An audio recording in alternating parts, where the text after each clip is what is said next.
He left his pregnant wife for his secretary, but years later she returned with triplets and shattered his perfect life. Hi, my beautiful family. It's your Mr. Peter.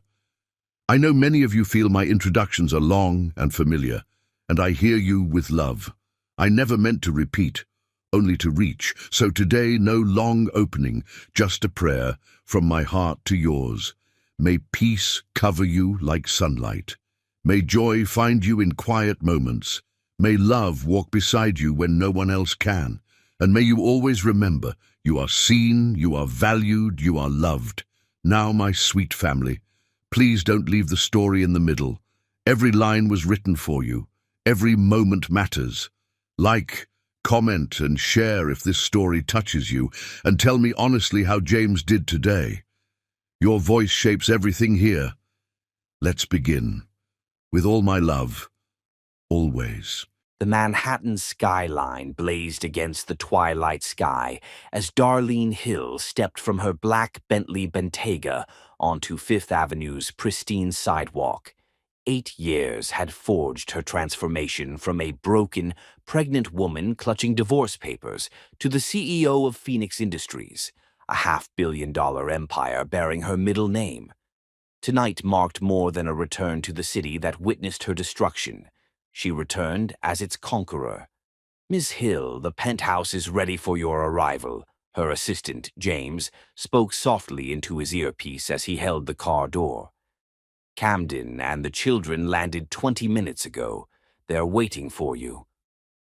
Darlene's heart warmed at the mention of Camden Pierce and her triplets, her family, the family that had risen from the ashes of Wayne Larson's betrayal. "Tell them I'll be up in 10 minutes. I need a moment." As James nodded and stepped back, Darlene tilted her head upward, scanning the towering building. Whitmore Tower, 50 floors of glass and steel, now crowned by her company's logo across the top 3 levels. Wayne's offices occupied floors 12 through 15. The sweet irony wasn't lost on her. 8 years ago, I couldn't even afford a studio apartment in Queens. Tonight, I own the penthouse of Manhattan's most exclusive tower. The memories crashed over her like waves against a storm-battered shore. She had been 24, fresh out of Columbia Business School, with her MBA, starry-eyed and desperately in love with Wayne Larson. He had been 27, charming, ambitious, and completely broke. But Darlene had seen potential in him, brilliant potential that just needed the right foundation. "Marry me, Darlene," Wayne whispered against her lips that night in their tiny apartment, the engagement ring he couldn't afford glinting in their candlelit dinner's glow. "I'm going to build an empire, and I want you beside me as my queen." She said yes without hesitation, her heart so full she thought it might burst. What followed were 3 years of pure magic. Wayne's tech startup, Larson Enterprises, flourished with $50 million from Darlene's trust fund, money she gave freely, believing in their shared dream. Her family's business and political connections opened doors Wayne's charm alone couldn't reach. "We're going to change the world together," he used to say, holding her close in their penthouse bed, the penthouse her money had purchased. "You and me against everything, baby." Darlene's hand unconsciously moved to her stomach as she remembered the joy on Wayne's face when she'd told him about the pregnancy. Triplets. Their miracle babies conceived during a romantic weekend in the Hamptons, in the beach house her family owned. 3 babies. Wayne had laughed, spinning her around their living room. "Our own little empire starts right here, Mrs. Larson. I love you so damn much." For 4 months, they had been blissfully happy. Wayne would talk to her belly every night, promising their unborn children the world. He'd designed 3 nurseries, bought tiny business suits as a joke, and spent hours reading pregnancy books. Then everything changed. Bethany Cross had started as Wayne's secretary when Darlene was 5 months pregnant. Young, blonde, ambitious, and completely without morals. At first, Darlene had felt sorry for the girl, single mother struggling to make ends meet. She'd even helped Bethany get better health insurance through Wayne's company. The betrayal had been swift and brutal. Darlene's breath caught as she remembered that November afternoon. She had come home early from her prenatal appointment, glowing from seeing her babies on the ultrasound, eager to share the pictures with Wayne. She had found them in their bed, the bed where Wayne had whispered his love to her just that morning. "It's not what it looks like," Wayne had stammered, scrambling for his clothes while Bethany pulled the sheet around herself with a satisfied smirk. But it was exactly what it looked like, and it had been going on for months. "I'm in love with her, Darlene," Wayne had said 2 days later, his voice cold and detached as he handed her the divorce papers. "This marriage was a mistake. You're too intense, too controlling. Bethany makes me feel free. Free, as if loving him completely had been a prison." "What about our babies?" Darlene had whispered, her hand protectively covering her swollen belly. "I'll pay child support, obviously, but I can't be tied down by this. I'm building something important here, and I need a partner who understands that." The legal battle had been swift and merciless. Wayne's lawyers, paid for with her money, had frozen her accounts, claiming she was emotionally unstable and a flight risk. They had painted her as a gold digger who had trapped Wayne with pregnancy, conveniently forgetting that she was the heiress, and he was the one who had come from nothing. By the time she was 8 months pregnant, Darlene had lost everything: the penthouse, the cars, the life she had built. Wayne had somehow managed to keep all the assets, claiming they were business investments rather than marital property. Her own family's lawyers were fighting back, but legal battles took time she didn't have. She had been alone, staying in a cramped studio apartment in Queens, working 3 part-time jobs to pay for basic prenatal care when her water broke 6 weeks early, the night that nearly killed her. Darlene closed her eyes, phantom pain echoing from those 42 hours of labor. Alone in a city hospital, no epidural because she couldn't afford it, no hand to hold, no voice offering encouragement. Maya came first, tiny and fighting. Then Zoe, quiet and peaceful. River had been breach, complications setting in. Her blood pressure spiked, her heart stopped twice, and for 10 terrifying minutes, doctors thought they would lose both mother and baby. "Ma'am, you need to call someone," the nurse had said afterward when Darlene was barely conscious, 3 tiny babies in the NICU fighting for their lives. "You can't do this alone." But she was alone. Wayne had remarried Bethany in a lavish ceremony in the Maldives, while Darlene was learning to breastfeed 3 premature babies. Her mother, Judge Elena Hill, had flown in from Washington, D.C., but professional obligations meant she couldn't stay long. Those first 2 years had been hell. 3 babies, no money, no support system, working impossible hours just to afford formula and diapers. Darlene had lost 30 pounds she couldn't afford to lose, survived on coffee and determination, and cried herself to sleep every night in exhaustion and heartbreak. Then Camden Pierce had walked into her life like a guardian angel. She had been working the night shift at an upscale hotel restaurant, balancing plates while her babies stayed with a neighbor who charged by the hour. Camden had been there for a business dinner, and when she'd slipped on a wet floor, sending a tray of expensive wine crashing to the ground, he hadn't yelled or demanded a manager. He had helped her up, paid for the broken bottles, and asked if she was okay. "You look like you're carrying the weight of the world," he had said softly, his blue eyes kind and concerned. "Whatever you're going through, it won't last forever." 2 weeks later, he had returned, asking for her by name. Then again, and again, never pushing, never demanding anything, just being present. When he'd finally learned about her situation, 3 babies, 3 jobs, an ex-husband who had stolen her life, Camden had done something extraordinary. He had helped her reclaim everything. Camden's connections in tech and finance, combined with his patient guidance and unlimited resources, had helped Darlene build Phoenix Industries from nothing. Her brilliant business mind, sharpened by desperation and fueled by determination, had taken every opportunity he provided and multiplied it tenfold. But more than that, Camden had loved her, completely, patiently, beautifully. He had held her when the nightmares came, played with her children like they were his own, and slowly, carefully, helped her learn to trust again. Now, standing outside Whitmore Tower, Darlene smiled as she remembered last week's magazine cover. Forbes had featured Wayne as Self-Made Billionaire of the Year, detailing his meteoric rise from startup founder to tech mogul. The article had gushed about his natural business instincts, his innovative strategies, his empire built from nothing. Every word had been a lie. Darlene pulled out her phone and scrolled to the photo she had saved. Wayne's arrogant smile stared back at her from the glossy cover, posed in his corner office, wearing a $10,000 suit, every inch the successful CEO. The caption read, "Wayne Larson, building tomorrow's world today.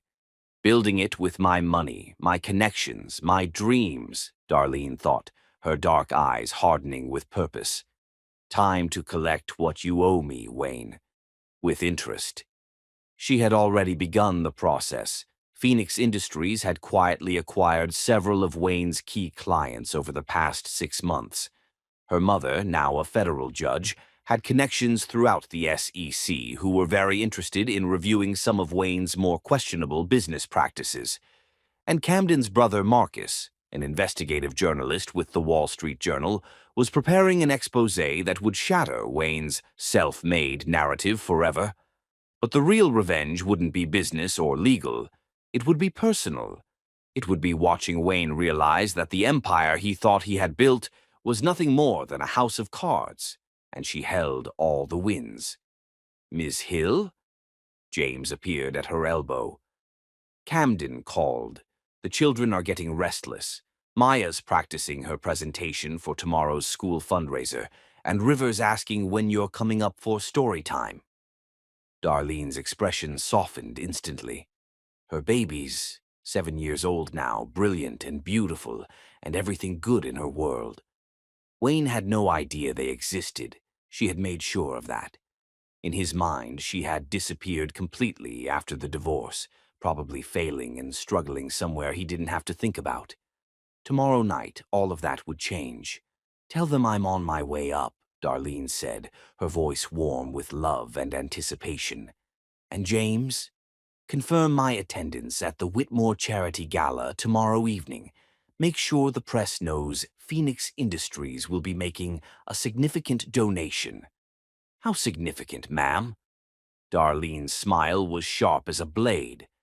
$10 million. I want to make sure I have everyone's attention when I make my grand entrance." As she walked toward the elevator that would take her up to her penthouse, to Camden and her children, and the life she had built from ashes, Darlene felt the thrill of anticipation course through her veins. Tomorrow night, Wayne Larson would see exactly what he had thrown away. And then, systematically and beautifully, she would take back everything he had stolen from her. The phoenix had risen.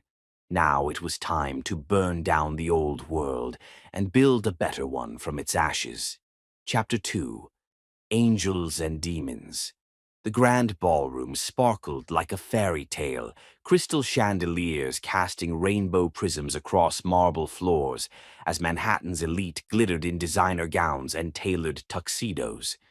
The annual Whitmore Charity Gala represented the social event of the season, where billion-dollar deals were whispered over champagne and hierarchies established with military precision. Darlene stood at the entrance, her hand resting gently on Camden's arm as they surveyed the scene before them. She wore a stunning midnight blue gown by Valentino, the fabric hugging her curves like liquid silk before flowing into an elegant train. Diamonds glittered at her throat and ears, Camden's gifts, given not to impress others but to celebrate the woman he adored. Her natural hair was swept into an elaborate updo that showcased her graceful neck, and her dark skin seemed to glow with an inner radiance that had nothing to do with makeup and everything to do with happiness. Beside her, Camden looked devastating in his custom Tom Ford tuxedo, but what made her feel truly beautiful was the way he looked at her, like she was the only woman in existence. At 34, Camden commanded attention wherever he went. Tech success had made him a billionaire by 30, but wealth hadn't softened him. The former Navy SEAL still carried himself with military precision, broad shoulders and confident stance, speaking to years of discipline and honor. Yet, when he looked at Darlene and her children, steel blue eyes melted with such tenderness it stole her breath. "You ready for this, sweetheart?" Camden murmured against her ear, his voice warm and reassuring. "Once we walk in there, there's no going back." "I've been ready for 8 years," Darlene replied softly, turning to look at their children. Maya, Zoe, and River stood beside them, impeccably dressed and absolutely adorable. At 7, they already showed distinct personalities that filled Darlene's heart with pride. Maya wore a sophisticated navy dress matching her serious, intelligent demeanor. She'd inherited Darlene's business mind and could discuss stock portfolios with adults twice her age. Zoe floated in soft pink that complemented her artistic soul, wild curls adorned with tiny flowers she'd insisted on adding. River, fierce and spirited like her mother, wore bold red and stood chin raised, ready to conquer the world. "Papa Camden," Maya said, adjusting his cufflinks with careful precision. "You look very handsome tonight. Mama looks like a princess." Camden's smile was radiant as he crouched down to Maya's level. "Thank you, beautiful girl, but you three are the real princesses here. You're going to steal everyone's hearts tonight." "Just like we stole yours?" Zoe asked with the innocent directness that children possessed, making both Darlene and Camden laugh. "Exactly like that," Camden said, pressing a gentle kiss to Zoe's forehead before doing the same to Maya and River. "You stole my heart from the very first day I met you." Darlene's throat tightened with emotion as she watched the man she loved with her children. It hadn't always been this easy, this natural. When Camden first entered their lives, the girls had been wary, protective of their small family unit. But Camden had been patient, never pushing, never trying to replace anyone in their hearts, simply making space for himself with gentle consistency. 2 years ago, after a year of careful courtship and family bonding, Camden had officially adopted the triplets. Darlene would never forget that day in the courthouse, watching him sign the papers that made him their legal father, while tears streamed down his face. "I'm honored to be your dad," he had whispered to each of them afterward. "Not because biology says I have to be, but because I choose to be, every single day." Maya had responded with typical practicality. "We choose you too, Papa Camden. You're the best daddy we could ask for." Zoe had simply climbed into his lap and fallen asleep, the ultimate expression of trust. River had been the most emotional. "You're never going to leave us, right?" "Promise." "I promise, little warrior. I'm never going anywhere. We're a family forever." Now, 2 years later, they were more than a family. They were a perfectly synchronized unit built on love, trust, and mutual devotion. "Shall we make our entrance?" Camden asked, offering Darlene his arm again while the children positioned themselves beside them. As they walked into the ballroom, conversation didn't exactly stop, but it shifted, becoming more hushed and speculative. Phoenix Industries was a relatively new player in Manhattan's elite circles, but Darlene's meteoric rise and mysterious background had made her a fascinating figure. Add in Camden Pierce's obvious devotion and 3 gorgeous, well-behaved children, and they were the evening's most intriguing guests. "Darlene Hill," a warm voice called out, and they were approached by Winston Blackwood, the 80-year-old patriarch of one of Manhattan's oldest families. His eyes twinkled with genuine pleasure as he took Darlene's hands in his weathered ones. "My dear, you look absolutely radiant, and Camden, good to see you, son." "Mr. Blackwood?" Darlene smiled genuinely. Winston had been one of her first allies when she'd begun building Phoenix Industries, recognizing her brilliance and offering guidance without condescension. "Thank you for the invitation. I'd love you to meet my daughters." "Ah, the famous Triplets." Winston's entire face lit up as he looked down at the children. "I've heard so much about you, three brilliant young ladies." Maya stepped forward with a small curtsy that made Winston chuckle. "It's a pleasure to meet you, Mr. Blackwood. Thank you for inviting us to your charity event. Mama says you're raising money for children's education programs." "Indeed we are, young lady. Very impressive manners." Zoe offered him a small painting she had made specifically for the evening, a watercolor of 3 flowers growing from the same stem. "This is for you," she said shyly. "Mama says you like art." Winston accepted the painting with the reverence usually reserved for priceless masterpieces. "This is absolutely beautiful, Miss Zoe. I shall have it framed and hung in my study." River, not to be outdone, handed him a business card she had designed herself with crayons and glitter. "I'm River Pierce, and I'm going to be a superhero when I grow up. This has my qualifications." The business card listed her skills as flying, working on it, reading, martial arts, Papa Camden is teaching me, and protecting my family. Winston laughed delightedly, tucking the card into his jacket pocket. "Miss River, I believe you're already a superhero. Any young lady who can steal my heart in under 30 seconds clearly has superpowers." As the children charmed Winston and other nearby guests, Darlene felt Camden's hand settle on the small of her back, a gentle, possessive touch that sent warmth cascading through her. "You're incredible with them," she murmured, watching him help River with her small purse, while simultaneously keeping an eye on Maya's animated conversation with a tech executive. "They're incredible kids," Camden replied softly. "They make it easy, just like their mother." Before Darlene could respond, a shift in the room's energy made her look toward the entrance. Her breath caught as Wayne Larson entered the ballroom, Bethany Cross Larson clinging to his arm like an expensive accessory. 8 years had changed Wayne, but not necessarily for the better. At 35, he was still handsome in that polished corporate way. Perfect hair, perfect teeth, perfect tan that spoke of expensive vacations. But there was something hollow about him now, a emptiness behind his smile that even his tailored tuxedo couldn't disguise. He moved through the room with the confidence of a man who believed the world owed him everything, greeting other guests with the calculated charm of someone always working an angle. Bethany, now 29, had evolved from secretary to trophy wife with predictable precision. Her blonde hair was perfectly styled, her surgically enhanced figure poured into a red dress that screamed desperation for attention, and her smile was as artificial as everything else about her. She surveyed the room like a predator looking for prey, her eyes calculating net worth and social value with every glance. "Darling," Bethany was saying loudly enough to be overheard, "remind me again why we had to come to this boring charity thing. Couldn't we have just written a check and gone to that new restaurant in Soho instead?" Wayne's jaw tightened slightly, the only sign that his wife's shallow priorities embarrassed him.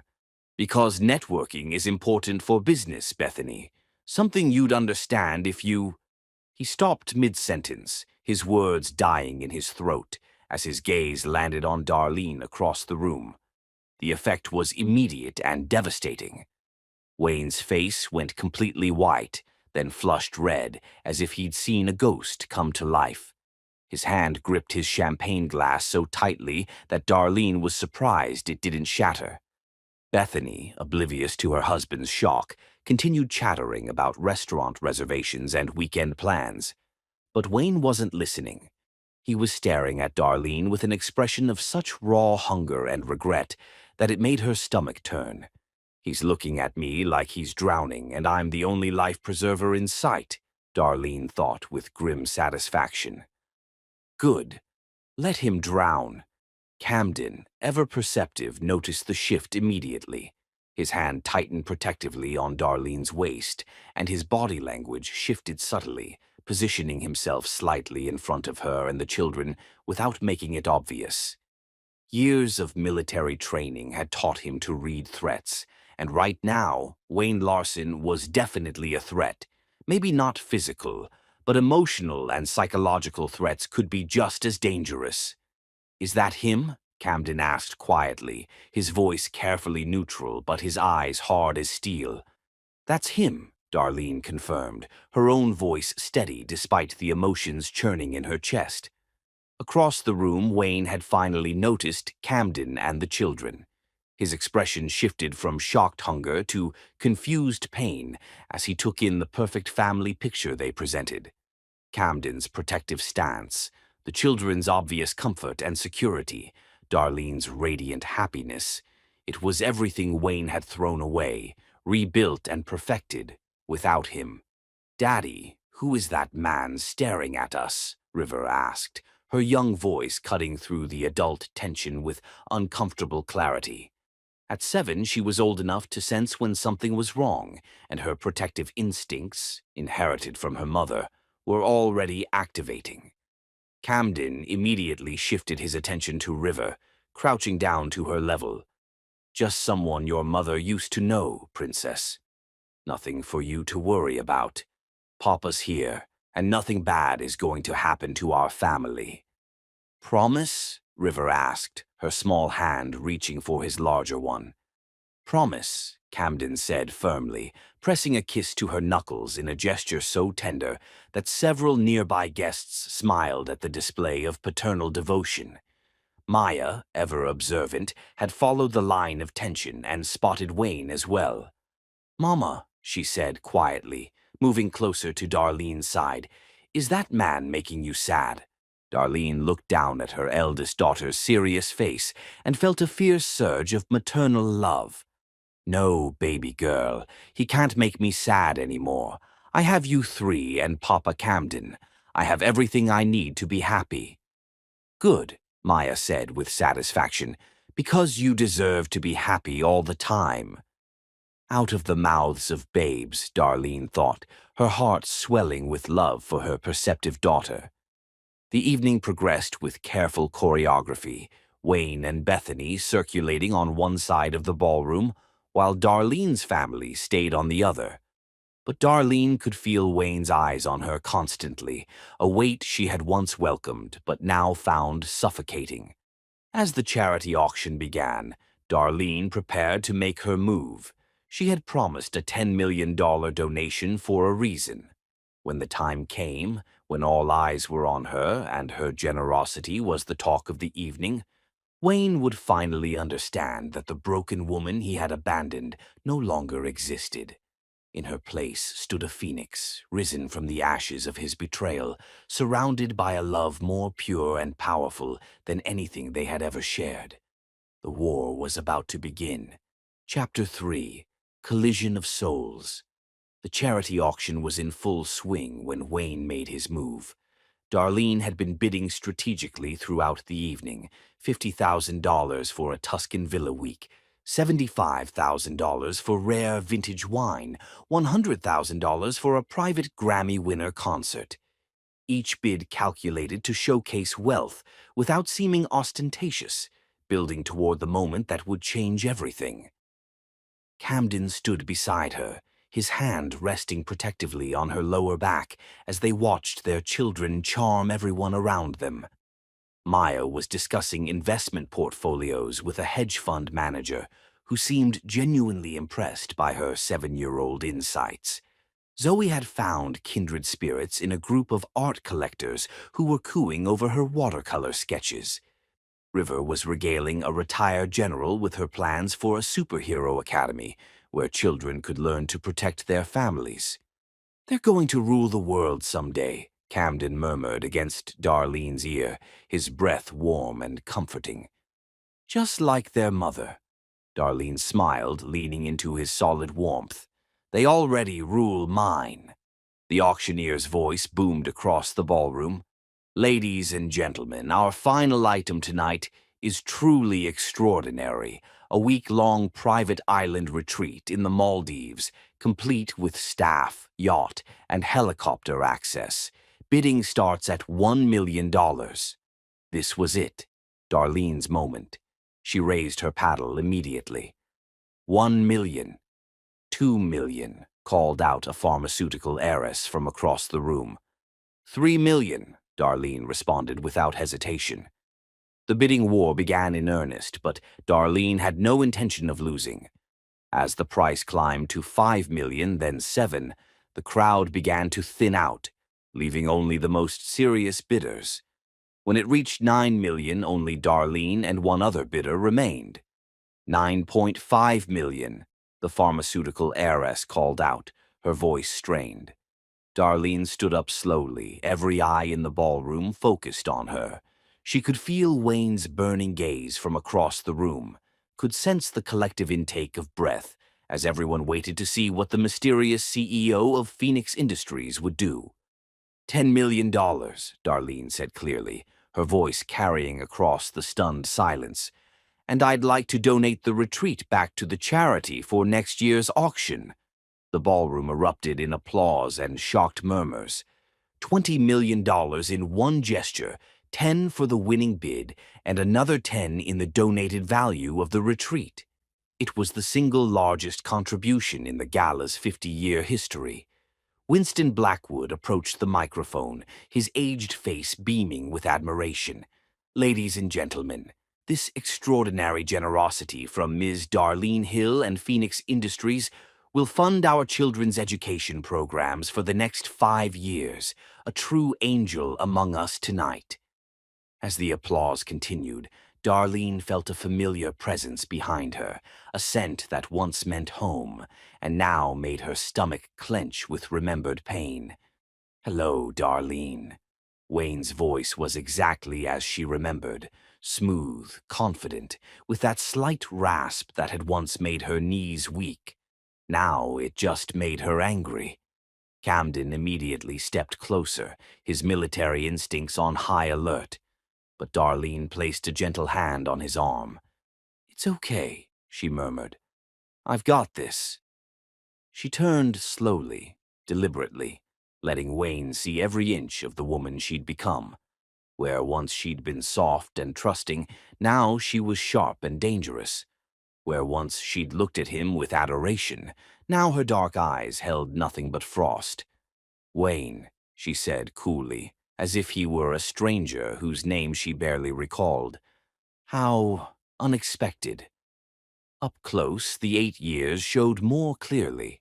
Wayne's eyes were still the same piercing green that had once made her heart race, but now they were shadowed with something that looked like desperation. His jaw was still strong, his smile still devastating when he chose to use it, but there were lines around his eyes that spoke of sleepless nights and hollow victories. "You look—" Wayne started, then stopped, apparently overwhelmed by the transformation before him. "Incredible, absolutely incredible." "Thank you," Darlene replied with the same tone she might use to acknowledge a compliment from a waiter. "I've been well." The understatement of the century hung between them like a blade. Wayne's eyes darted to Camden, who was watching the interaction with the focused intensity of a predator. "And you are?" Wayne asked, extending his hand with false friendliness. Camden didn't take the offered hand. "Camden Pierce," he said flatly, "Darlene's fiancé." The word hit Wayne like a physical blow. His face went white, then red, as the implications crashed over him. Not boyfriend, not partner. Fiancé. The woman he had thrown away like garbage was engaged to one of the most powerful men in Manhattan. "Fiancé," Wayne repeated, the word sounding foreign in his mouth. Congratulations." "Thank you," Camden replied, his arm sliding around Darlene's waist in a gesture that was both protective and possessive. "We're very happy." Darlene could see the exact moment Wayne noticed the children. His gaze shifted to Maya, Zoe, and River, who were standing close by, watching this interaction with the shrewd intelligence that children often possessed. Something flickered across Wayne's face, confusion, pain, and something that might have been longing. "And these beautiful young ladies are?" Wayne asked, his voice carefully casual. "Our daughters," Darlene said firmly, emphasizing the word our while looking directly into Wayne's eyes. "Maya, Zoe, and River Pierce." Wayne flinched as if she had slapped him. Pierce, not Hill, not Larson. Pierce. These children, Darlene's children, belong to another man entirely. "They're lovely," Wayne managed, his voice hoarse. "How old are they?" "7," Darlene replied, watching his face carefully. She could see him doing the math, his expression growing more pained with each passing second. 7 years old, born after he had left her. "Mama," River interrupted, stepping forward with the fearless confidence that was her trademark. "Who is this man?" Wayne's breath caught as he looked down at River. There was something about her fierce little face, the determined set of her jaw, the way she positioned herself protectively in front of her mother, that hit him like a lightning bolt. She looked like— "This is Mr. Larson," Darlene said smoothly. "An old acquaintance. He was just leaving." But Wayne couldn't move. He was staring at River with an expression of growing wonder and horror. The dark hair, the strong jawline, the stubborn tilt of her chin. It was like looking at himself in miniature. "Actually," Wayne said, his voice gaining strength, "I was hoping we could talk. Privately. There's so much I want to say to you, Darlene. So much I need to explain."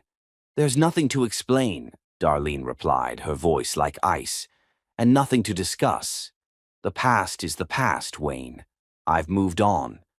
"But I haven't," Wayne said desperately, stepping closer. "I've regretted leaving you every single day for 8 years. It was the biggest mistake of my life. When I saw you tonight, looking so beautiful, so successful, I realized that I never stopped loving you." The words hung in the air like a bomb waiting to explode. Camden's entire body tensed, his hand moving protectively to Darlene's hip. The children looked confused and slightly alarmed by the intensity of emotion crackling between the adults. "How romantic," a sharp voice cut through the tension. Bethany had appeared at Wayne's side, her artificial smile not quite hiding the venom in her eyes. "Aren't you going to introduce me to your old friend, darling?" Wayne looked like he would rather eat glass. "Bethany, this is Darlene Hill. Darlene, my wife, Bethany." "Oh," Bethany's eyes widened with fake surprise. "The ex-wife. How fascinating. I've heard so much about you." "I'm sure you have," Darlene replied smoothly, "though I suspect most of it was fiction." Bethany's smile turned predatory. "Well, aren't you the success story? I remember Wayne mentioning that you were struggling after the divorce. Single mother, working multiple jobs, barely making ends meet. It's amazing how much can change in a few years." The insult was delivered with surgical precision, designed to humiliate and diminish. But Darlene had faced down boardrooms full of ruthless executives and Senate subcommittees investigating corporate fraud. One bitter trophy wife was hardly a challenge. "You're absolutely right," Darlene said with a smile that could cut diamonds.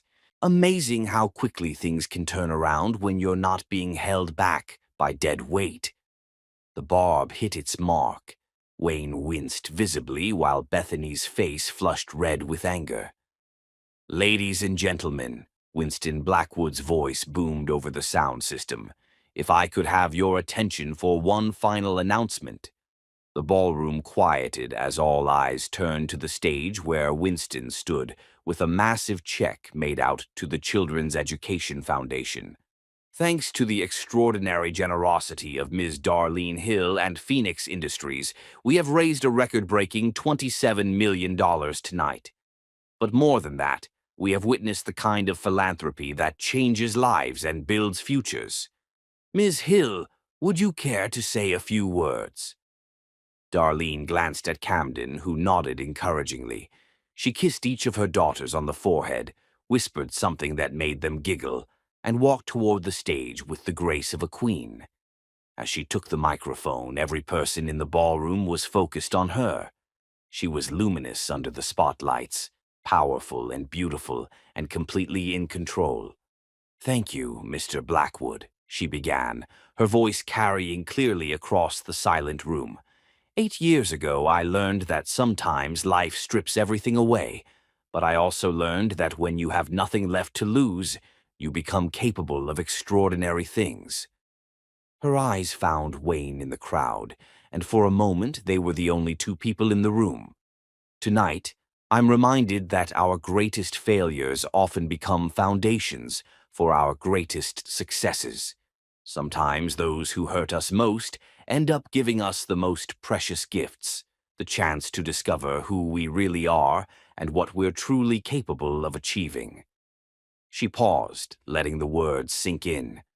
The children we're helping tonight deserve to know that their circumstances don't define their potential, that they can rise above any betrayal, overcome any obstacle, and build something beautiful from even the most painful experiences. Because sometimes, when someone shows you their true nature, the best thing you can do is thank them for setting you free. The applause was thunderous, but Darlene wasn't finished. She looked directly at Wayne as she delivered her final line. "After all, you can't build a phoenix without first burning everything to the ground."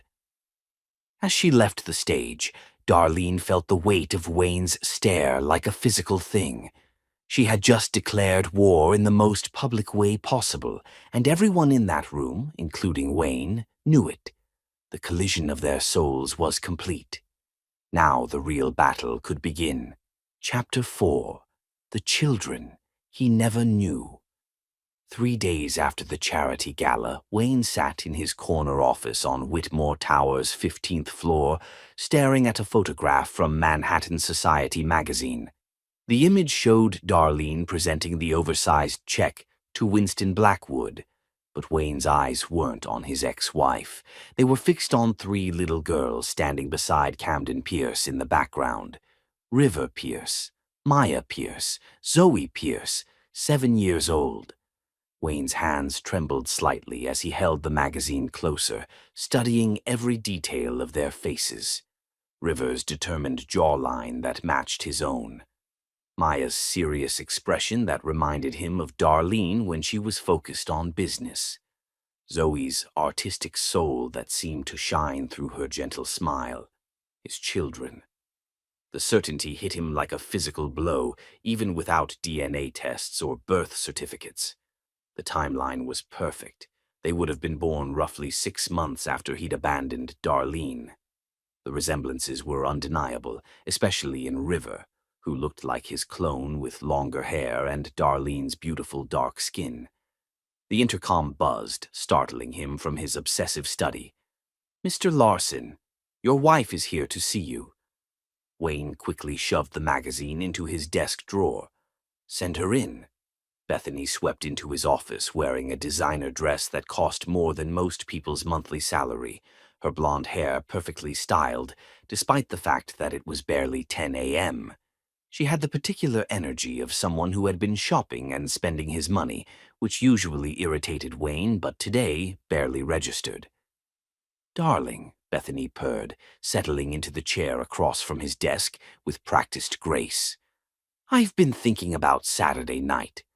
That charity thing was such a bore, but did you see how desperate that ex-wife of yours was for attention?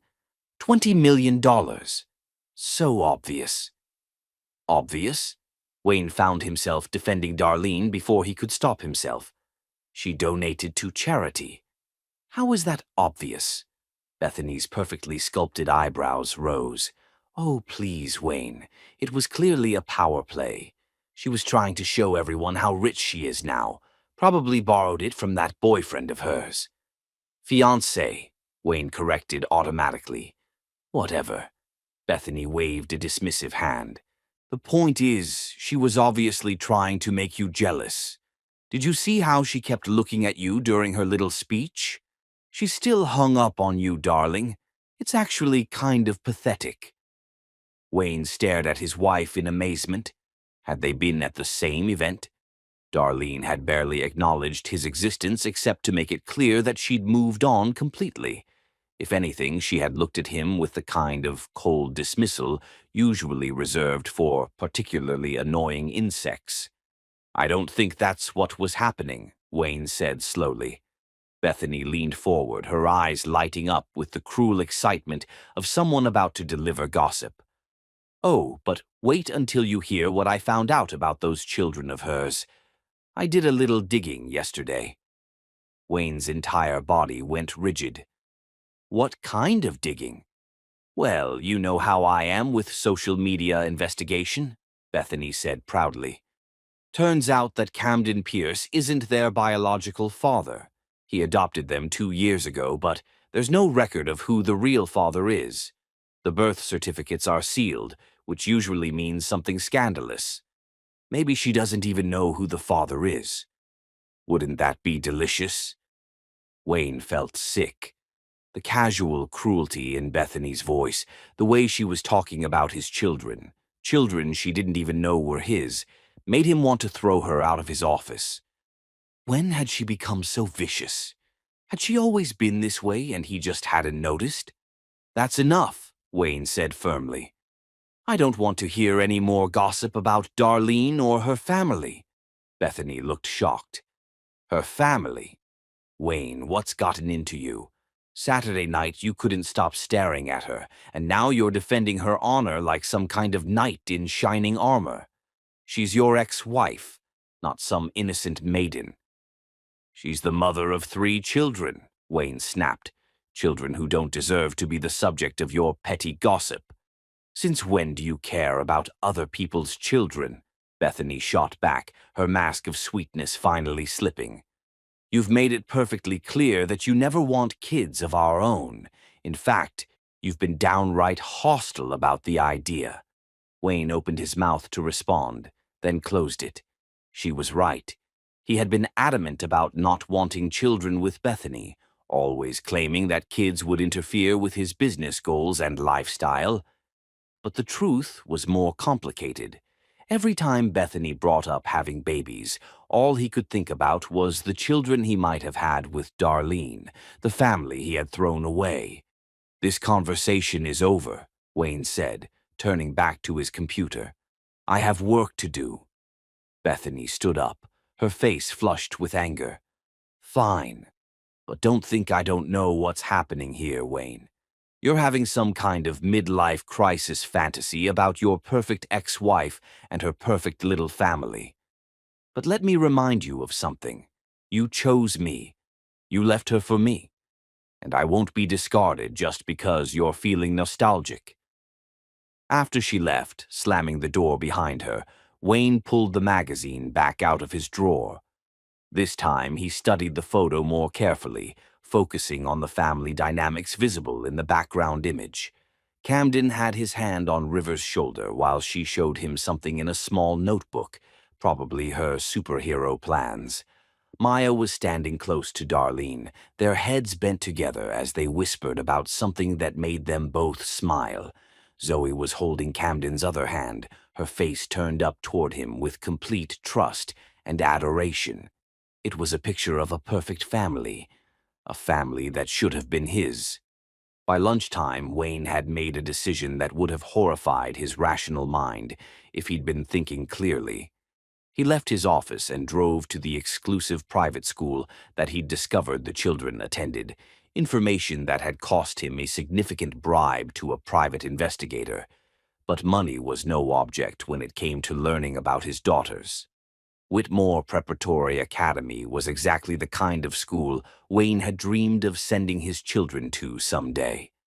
Ivy-covered brick buildings, perfectly manicured grounds, and the kind of security that ensured only the children of Manhattan's elite walked these halls.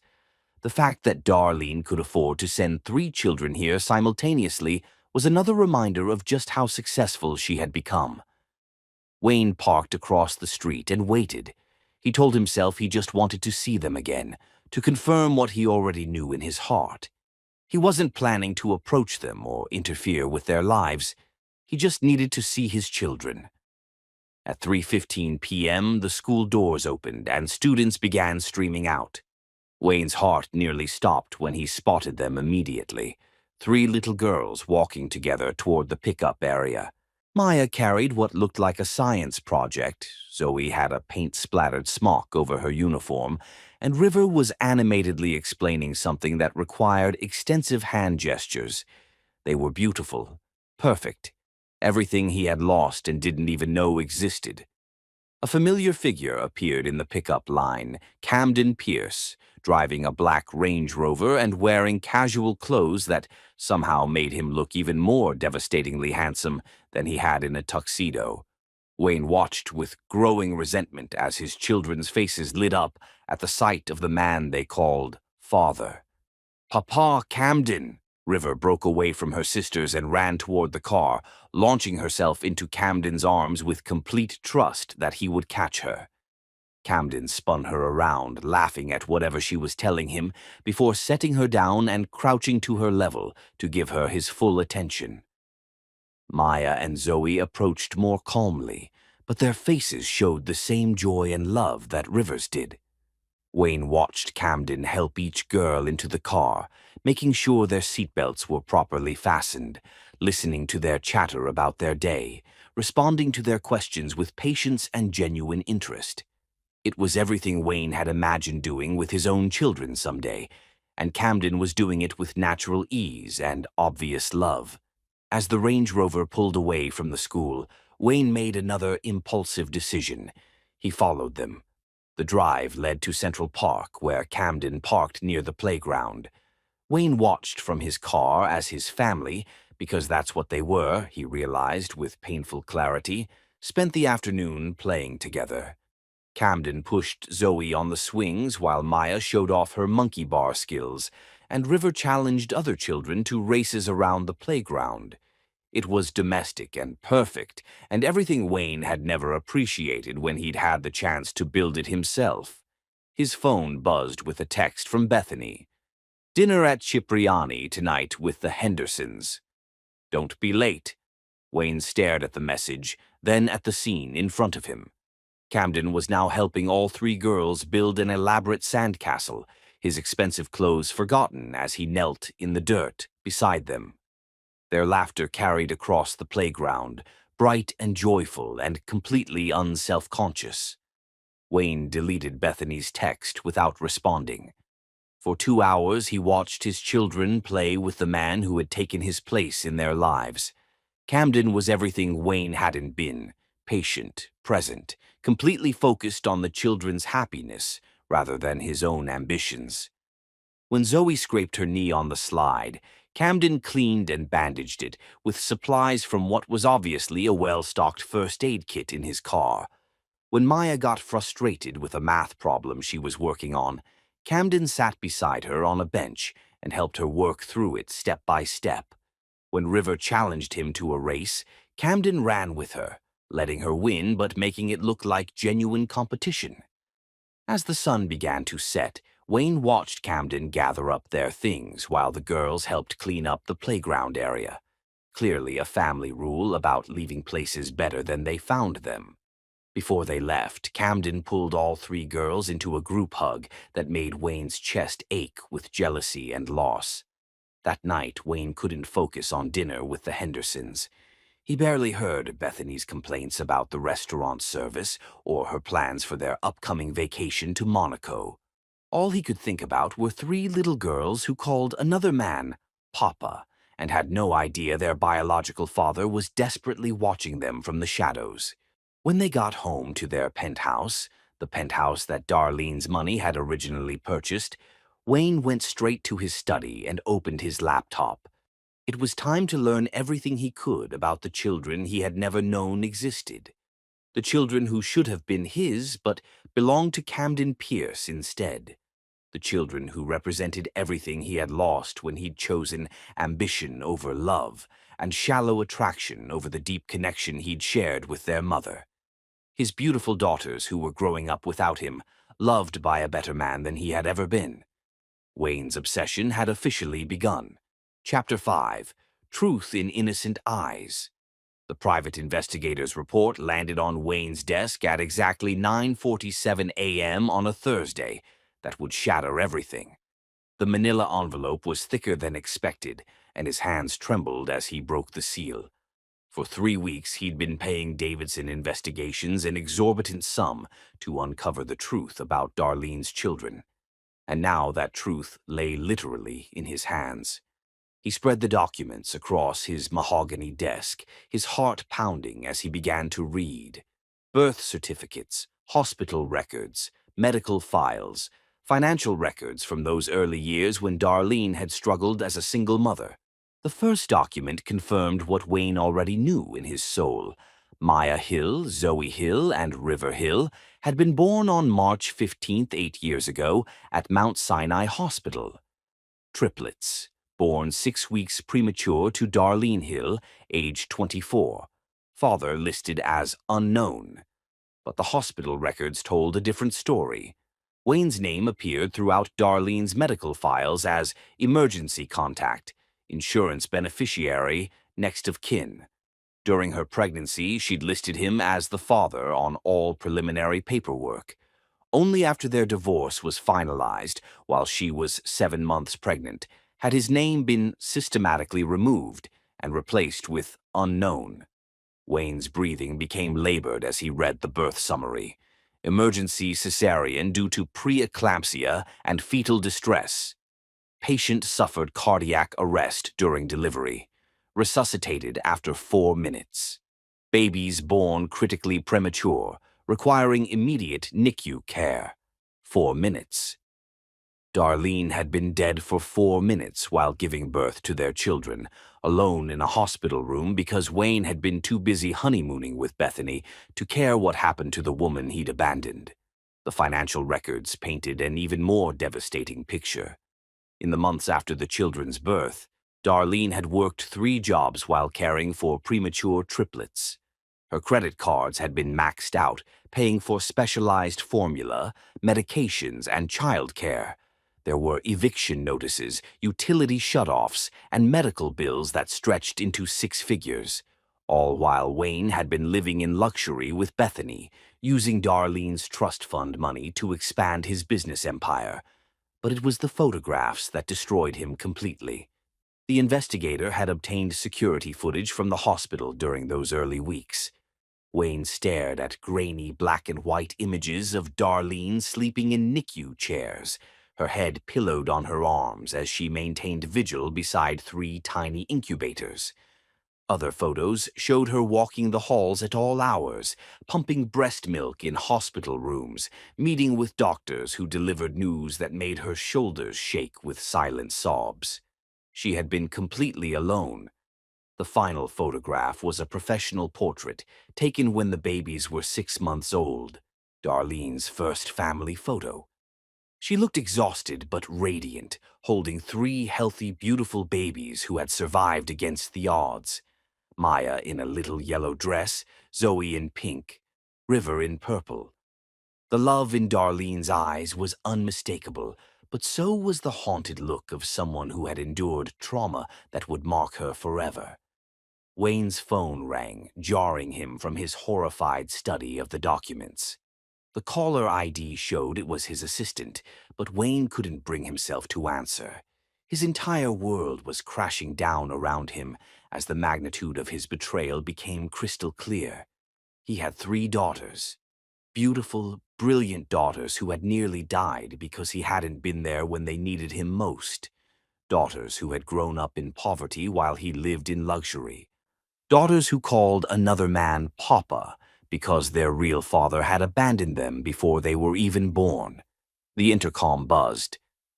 "Mr. Larson, Miss Hill is here to see you. She says it's urgent." Wayne's blood turned to ice. Darlene was here. Now, he quickly gathered up the investigator's files, shoving them into his desk drawer with shaking hands. "Send her in," he managed to say. When Darlene walked through his office door, Wayne was struck anew by her transformation. She wore a perfectly tailored black suit that screamed power and sophistication, her hair pulled back in a severe bun that somehow made her look even more beautiful. But it was her eyes that made Wayne's breath catch. They were filled with a cold fury that he had never seen before. "Hello, Wayne," she said, her voice dangerously quiet as she closed the door behind her. "I think it's time we had a conversation." "Darlene, Sit down," she commanded, and something in her tone made Wayne obey immediately.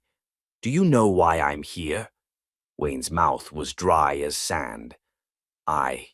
No." Darlene walked to his desk and placed a single photograph on the polished surface. It was a picture of Wayne sitting in his car outside Whitmore Preparatory Academy, clearly taken with a telephoto lens. "My children's school has excellent security," Darlene said conversationally. "They take photos of anyone who seems to be lingering in the vicinity." Imagine my surprise when the head of security showed me this picture and asked if I knew why my ex-husband was stalking my daughters. Wayne stared at the photograph, his face burning with shame. "I wasn't stalking them. I wanted to see them." "See them," Darlene repeated slowly. "And why, exactly, would you want to see my children, Wayne? As far as you knew, they had nothing to do with you." The trap was perfectly laid, and Wayne walked right into it. "Because they're mine," he whispered, the words torn from his soul. "They're my daughters." Darlene's smile was sharp enough to cut glass. "Ah, so you know?" "How long?" Wayne asked desperately. "How long have you known that I figured it out?" "I've been waiting for you to figure it out since the charity gala," Darlene replied, settling into the chair across from his desk with predatory grace. "It only took you 3 weeks. I'm honestly surprised it took that long. River looks exactly like you did at that age." Wayne's hands clenched into fists. "Why didn't you tell me? When you found out you were pregnant, why didn't you tell me they were mine?" The question seemed to hang in the air like a loaded weapon. When Darlene spoke, her voice was so quiet that Wayne had to strain to hear her. "I did tell you." "What?" "I told you I was pregnant with your children," Darlene said, her composure beginning to crack. "I told you we were having triplets. I told you they were yours. Do you remember what you said to me, Wayne?" Wayne's memory flashed back to that horrible day in their apartment.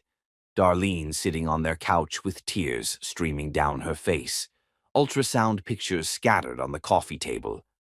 "You said," Darlene continued, her voice growing stronger and more furious with each word, "that you couldn't be tied down by this, that you were building something important and couldn't be trapped by babies, that I was trying to manipulate you into staying with a pregnancy you probably planned. I didn't mean. You said," Darlene's voice rose to a shout, "that even if the babies were yours, you didn't want them. You signed away your parental rights as part of the divorce settlement, Wayne. You legally abandoned 3 unborn children because you thought Bethany was a better investment." Wayne felt like he was drowning. "I was young. I was scared. I made a mistake." "A mistake?" Darlene was on her feet now, her carefully controlled facade completely shattered. "A mistake is forgetting to pick up milk from the store, Wayne. A mistake is being late for dinner. What you did was choose to destroy 4 lives because you decided we weren't worth the inconvenience." I know, and I'm sorry." "Sorry?" Darlene laughed, but there was no humor in the sound. "Do you want to know what sorry looks like, Wayne? Sorry is giving birth to 3 babies 6 weeks early because the stress of your betrayal nearly killed me. Sorry is coding on the delivery table because my blood pressure spiked to stroke levels. Sorry is waking up in the ICU to find out that your daughters might not survive their first week of life." Wayne's face was white as paper. "They almost died. River stopped breathing twice in her first week," Darlene continued relentlessly. "Maya had bleeding in her brain. Zoe couldn't regulate her body temperature. I spent 6 weeks sleeping in hospital chairs, pumping breast milk every 2 hours, and praying to God that my babies would live to see their first month. I didn't know. Because you didn't care to know. Darlene slammed her hand on his desk, making Wayne jump. You were too busy playing house with your secretary to give a damn about the family you destroyed. Where were your parents? Your family? Surely they helped. My father had just been diagnosed with early-onset Alzheimer's, Darlene said bitterly. My mother was managing his care while trying to maintain her judicial career. They did what they could, but I was essentially alone with 3 critically ill infants. Wayne buried his face in his hands. Jesus, Darlene, I'm so sorry. If I had known... If you had known, what? Darlene's voice was ice-cold again. You would have swooped in to play hero? You would have abandoned your new wife to help the woman you cheated on and discarded. Don't insult my intelligence, Wayne. I would have done something. I would have helped financially, at least. With what money? Darlene asked sarcastically. The money you stole from my trust fund. The money you used to build your precious empire while I was working 3 jobs and choosing between buying formula and paying the electric bill. Wayne looked up at her in confusion. I didn't steal from your trust fund.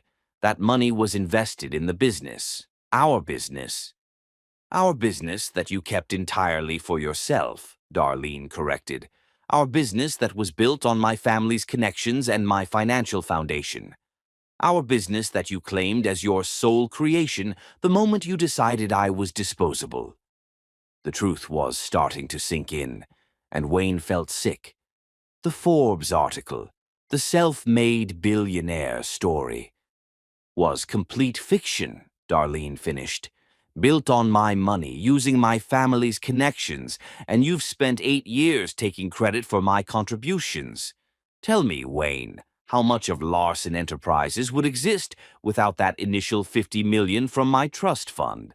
Wayne couldn't answer because they both knew the truth. His entire empire had been built on Darlene's foundation, and he had spent years convincing himself that his own brilliance had been the key to his success. I want to know them, Wayne said desperately. I want to be their father. Darlene's laugh was bitter and broken. You gave up that right 8 years ago.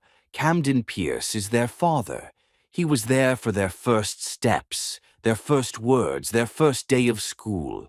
He's the one who sits up with them when they're sick, helps them with homework, and tells them bedtime stories. You're nothing to them but a stranger who's been following them around like a stalker. But I'm their biological father. Biology doesn't make you a father, Wayne. Darlene's voice cracked with emotion. Love makes you a father. Sacrifice makes you a father. Showing up every single day makes you a father. Camden earned the right to be called Papa by 3 little girls who needed a dad. You forfeited that right when you chose your own selfish desires over your family's welfare. Wayne stood up, reaching toward her desperately. It doesn't have to be too late. I can change. I can be the father they deserve. We could try again. We? Darlene stared at him in absolute amazement. There is no we, Wayne. There will never be a we again. I'm marrying Camden Pierce in 6 months, and he's adopting my daughters legally. They'll be Pierce children in every way that matters. But they're mine. No, Darlene said firmly. They're mine. I earned them through 42 hours of labor, 3 years of sleepless nights, and 8 years of being their mother. You contributed some DNA and then disappeared. That doesn't make them yours. Wayne felt his world collapsing around him. Please, Darlene, give me a chance to prove I've changed. Let me be part of their lives. The way you gave me a chance when I begged you not to leave, Darlene asked quietly. The way you considered your pregnant wife's feelings when you were fucking your secretary in our bed. The crude words hit Wayne like a physical blow, partly because Darlene never swore, and partly because they forced him to confront the brutal reality of what he had done. "I was different then," Wayne pleaded. "I'm not the same man who hurt you." "You're right," Darlene agreed, moving toward the door. "You're worse. The man who left me was at least honest about being selfish. This version of you wants to assuage his guilt by disrupting the lives of 3 innocent children who are perfectly happy with the family they have." She paused at the door, her hand on the handle. "Stay away from my daughters, Wayne." "I won't ask again." "And if I don't?" Wayne asked, desperation making him reckless. Darlene turned back to him with a smile that was pure predator. "Then you'll discover exactly how much power a woman scorned can wield when she has nothing left to lose. I've spent 8 years building an empire for one purpose, to make sure you can never hurt my family again. Don't test me." As the door closed behind her, Wayne collapsed into his chair, staring at the photograph she had left on his desk. Him, sitting in his car like a pathetic stalker, watching the children he had abandoned. For the first time in 8 years, Wayne Larson understood the true cost of his choices. And for the first time in his life, he realized that some mistakes could never be undone. His daughters were lost to him forever, and it was entirely his own fault. Chapter 6. Empire Built on Ashes. The war room at Phoenix Industries resembled something from a military thriller. Floor-to-ceiling windows offered panoramic Manhattan views, but Darlene's attention focused on wall-mounted screens displaying real-time financial data, news feeds, and corporate intelligence reports. 3 weeks had passed since her confrontation with Wayne, and now came time to systematically dismantle everything he'd built on her stolen dreams foundation. Camden stood beside her, his tablet displaying legal documents that would soon become Wayne's worst nightmare. At 34, Camden had orchestrated hostile takeovers worth billions, but he had never seen anyone plan a corporate assassination with the precision and cold fury that Darlene was demonstrating. "The SEC filing goes live in 30 minutes, Camden said, his voice steady and supportive. "Once it's public, Wayne's going to know this isn't just about hurt feelings. This is about justice." Darlene nodded, her dark eyes fixed on a photograph of Wayne from last week's business journal. He looked confident, successful, completely unaware that his empire was about to crumble. "Good. I want him to understand that every single thing he thinks he's accomplished was built on stolen ground." "Mama," Maya's voice came from the doorway, and Darlene turned to see her eldest daughter standing there in her school uniform, her serious expression even more pronounced than usual. "Ms. Rodriguez said I could come up after I finished my homework. Are you really going to destroy that man's company?" Darlene's war room demeanor softened instantly as she knelt to Maya's level. Her daughter was precocious beyond her 7 years, with an intelligence that sometimes startled adults and a curiosity about business that rivaled most MBA students. "I'm going to correct an injustice, sweetheart," Darlene explained carefully. "Sometimes when people take things that don't belong to them, you have to find a way to make things fair again. Like when Tommy Morrison stole Zoe's art supplies and the teacher made him give them back," Maya asked. "Exactly like that," Camden interjected, moving to join them. "Except this is grown-up stealing, and it requires grown-up consequences." Maya nodded gravely. "Will it hurt him?" The question hung in the air for a moment. Darlene considered lying, but she had always been honest with her children about the complexities of the world. "Yes," she said finally, "it will hurt him. But sometimes people need to experience consequences for their actions, even if those consequences are painful." "Good," Maya said with startling intensity. "He made you cry? I remember when we were little, you used to cry at night when you thought we were sleeping. Nobody should make our mama cry." Darlene's heart clenched at the realization that her daughters had been aware of her pain, even when she thought she had hidden it.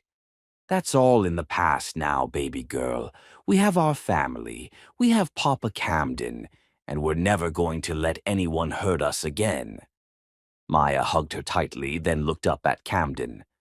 "Papa, will you teach me about hostile takeovers after dinner? I want to understand how Mama is going to win." Camden laughed, the sound warm and proud.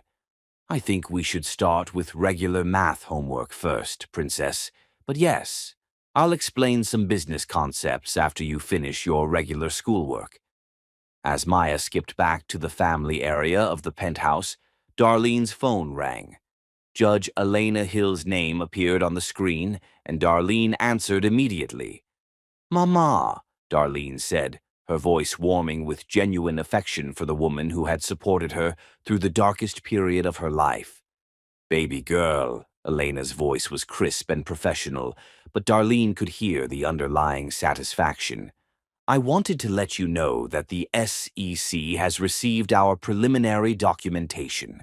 Your friend at the FBI's Financial Crimes Unit was very interested in the evidence of trust fund misappropriation." "How interested?" Darlene asked, putting the phone on speaker so Camden could hear. "Interested enough to open a formal investigation," Elena replied. "It seems that using someone's trust fund as startup capital without proper documentation and then claiming the resulting business as solely your own creation could constitute several federal crimes." Camden whistled low. "Securities fraud, tax evasion, possibly wire fraud if he used any electronic transfers." "All of the above," Elena confirmed. "Plus, Wayne's tax returns for the past 8 years show him claiming the full value of the business without acknowledging any debt to Darlene's trust. That's fraud on multiple levels." Darlene felt a grim satisfaction settle in her chest. "How long before they act?" "The investigation could take months, but the preliminary asset freeze could happen within days. Once that begins, Wayne's going to find it very difficult to maintain his current lifestyle." After ending the call with her mother, Darlene turned her attention to the other screens in her war room. Marcus Pierce, Camden's brother, appeared via video conference from his office at the Wall Street Journal. "Darlene, the exposé is ready to go," Marcus said, his journalist's excitement evident even through the computer screen. "I've verified Wayne's entire origin story, and it's a house of cards. The self-made billionaire narrative falls apart completely when you trace the initial funding back to your trust." "What's the headline?" Camden asked with brotherly pride. "The fraud behind the fortune. How Wayne Larson built his empire on stolen dreams," Marcus replied. "It's going to be front page tomorrow with a full investigation spread inside. I've got documentation of the trust fund transfers, interviews with early employees who remember Darlene being instrumental in the company's launch, and quotes from business professors about the legal implications of claiming someone else's investment as your own success." Darlene nodded approvingly. "And the human interest angle?" "I focused on the systemic problem of powerful men taking credit for women's contributions," Marcus explained. "Wayne becomes a case study in how easy it is to erase a woman's role in business success, especially when divorce and betrayal are involved. It's going to resonate with a lot of readers who've seen similar situations." As the video call ended, Camden moved to stand behind Darlene's chair, his hands settling on her shoulders in a gesture of support and solidarity. "You know there's no going back after this," he said gently. "Once these dominoes start falling, Wayne's world is going to collapse completely." "Good," Darlene replied without hesitation. "He destroyed my world 8 years ago while I was pregnant and vulnerable. Now he gets to experience what it feels like to lose everything while everyone watches." "And Bethany?" Darlene's smile was sharp. "Bethany will abandon him the moment his credit cards stop working. Women like her don't stick around for the cleanup phase." As if summoned by their conversation, Darlene's phone buzzed with a notification from her surveillance team. Wayne's marriage was already showing cracks. He had been sleeping in his office for the past week, and Bethany had been seen at lunch with her divorce attorney. Meanwhile, across town in Wayne's corner office, the first domino was about to fall. Wayne stared at his computer screen in growing horror as the SEC filing notification appeared in his inbox. Phoenix Industries was formally alleging that Larson Enterprises had been built using misappropriated funds, and they had documentation dating back 8 years to prove it. His hands shook as he opened the filing. Every detail of his company's founding was laid out with surgical precision.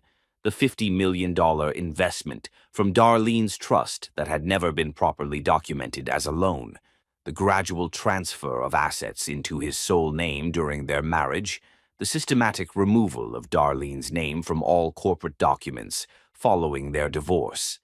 "This can't be happening," Wayne muttered, scrolling through page after page of evidence that painted him as a fraud and a thief. His intercom buzzed. "Mr. Larson, there are several reporters in the lobby asking for a statement about something called stolen dreams. Should I send them away?" Wayne's blood turned to ice. If reporters were already here, that meant the story was about to break publicly. His reputation, his business relationships, his entire carefully constructed image was about to be destroyed. "Don't let anyone up," Wayne said frantically, "and get my lawyer on the phone immediately." But even as he spoke, Wayne knew it was too late. Darlene had planned this assault with military precision, and she had the resources to execute it flawlessly. The SEC investigation would freeze his assets, the media exposure would destroy his reputation, and the legal challenges would cost millions he might not have access to. By evening, Wayne's nightmare had become reality. The Wall Street Journal article was devastating, painting him as a man who had built his fortune on the back of a woman he'd betrayed. His phone rang constantly with calls from investors, business partners, and board members demanding explanations. But it was the call from Bethany that delivered the final blow. "Wayne," her voice was cold and businesslike, nothing like the sultry tones she usually used. "I've been talking to my attorney, and we think it's best if we separate while you deal with these allegations." "Separate?" Wayne couldn't believe what he was hearing. "Bethany, this is all just a misunderstanding. The charges won't stick." "The charges?" Bethany's laugh was bitter. "Wayne, I don't care about the charges. I care about my reputation and my future. I can't be married to someone who's being investigated for fraud." "But I love you," Wayne said desperately, the words feeling hollow even as he spoke them. "Love doesn't pay for penthouses and designer clothes," Bethany replied bluntly. "And if you're about to lose everything, then I need to protect myself. I'm moving out tonight." The line went dead, leaving Wayne alone in his office with the wreckage of his life spread across his desk in the form of legal documents and newspaper clippings. Across town, Darlene was tucking her daughters into bed, reading them a story about a phoenix that rose from the ashes stronger and more beautiful than before. Camden sat beside them, adding voices for different characters and making the girls giggle with his dramatic interpretations. "Mama," River said sleepily as Darlene kissed her goodnight, "did the phoenix hurt the people who tried to burn her?" "No, sweetheart," Darlene replied softly.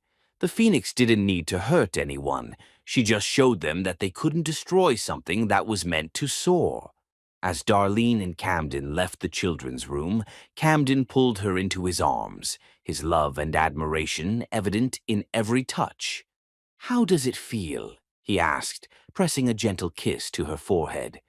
"Getting justice after all these years?" "Like finally being able to breathe again," Darlene replied honestly. "But this is just the beginning. Wayne's going to lose everything, and he's going to understand exactly what he threw away when he chose greed over love." Outside their penthouse windows, Manhattan glittered like a battlefield where Darlene Hill had just won the first major victory in a war 8 years in the making. The empire built on ashes was about to crumble, and from its ruins, justice would finally rise. Chapter 7. A Father's Desperation. Wayne's Porsche felt like a prison as he sat in Whitmore Preparatory Academy's parking lot, watching other parents collect their children with casual ease, people whose lives weren't imploding. 2 weeks had passed since the SEC investigation became public, and Wayne's world crumbled faster than he could comprehend. Assets frozen, business under federal investigation, Bethany filing for divorce. But none of that mattered compared to the 3 little girls about to walk out those doors, his daughters, who had no idea their biological father was desperately watching from the shadows. At 3:15 p.m., the school doors opened. Wayne's heart clenched when he spotted them. Maya with her serious expression, Zoe with paint stains on her uniform, River practically bouncing as she animatedly told her sisters something requiring extensive hand gestures. They were beautiful, perfect, everything he had lost and never known he'd been missing. Camden's Range Rover pulled into the pickup lane, and Wayne watched his daughters' faces light up like Christmas morning. River broke into a run, launching herself into Camden's arms with complete trust. "Papa Camden," River's voice carried across the parking lot. "We're going to build rockets next week, and I want mine purple with silver flames." Camden spun her around, laughing. "Purple with silver flames sounds perfect, little warrior." Maya stepped forward with a frown. "Papa, there's a man in the parking lot who's been watching us. Mrs. Henderson asked me if I knew who he was." Wayne's blood turned to ice. His 7-year-old daughter had not only noticed his surveillance, but reported it to school officials. Camden's demeanor shifted immediately, military training evident as he assessed threats. His eyes scanned until they landed on Wayne's Porsche. "Girls," Camden said calmly, "get in the car." Seatbelts on. "Is everything okay, Papa?" Zoe asked, sensing the tension. "Everything's fine, sweetheart," Camden assured her, reaching for his phone as the children climbed into the Range Rover. Wayne made an impulsive decision. Instead of driving away, he got out and walked toward Camden's vehicle. "Mr. Pierce," Wayne called out, desperation undisguised in his voice. "Wait, please. I just want to talk to them for a minute." Camden positioned himself between Wayne and the car, stance protective and unmistakably threatening. "Get back in your car and drive away, Larson." "Now." "They're my daughters," Wayne said, voice breaking. "I just want to meet them properly. I want them to know who I am." "They know who their father is," Camden replied coldly. "And it isn't you." Through the car windows, Wayne could see 3 faces watching with confusion and alarm. Maya was whispering to her sisters. Zoe looked scared. River looked angry, protective instincts inherited from her mother, already activating. "Please," Wayne begged, "just 5 minutes. Let me introduce myself." "Let you what?" Camden's voice was dangerously quiet. "Confuse and traumatize 3 children because you're having a midlife crisis." "I'm their biological father," Wayne shouted. "Biology doesn't make you a father," Camden replied. "Being there makes you a father. You're nothing to them but a stranger who's been stalking them." Wayne could see River rolling down her window, her 7-year-old voice carrying clearly across the parking lot. "Papa Camden, who is that man?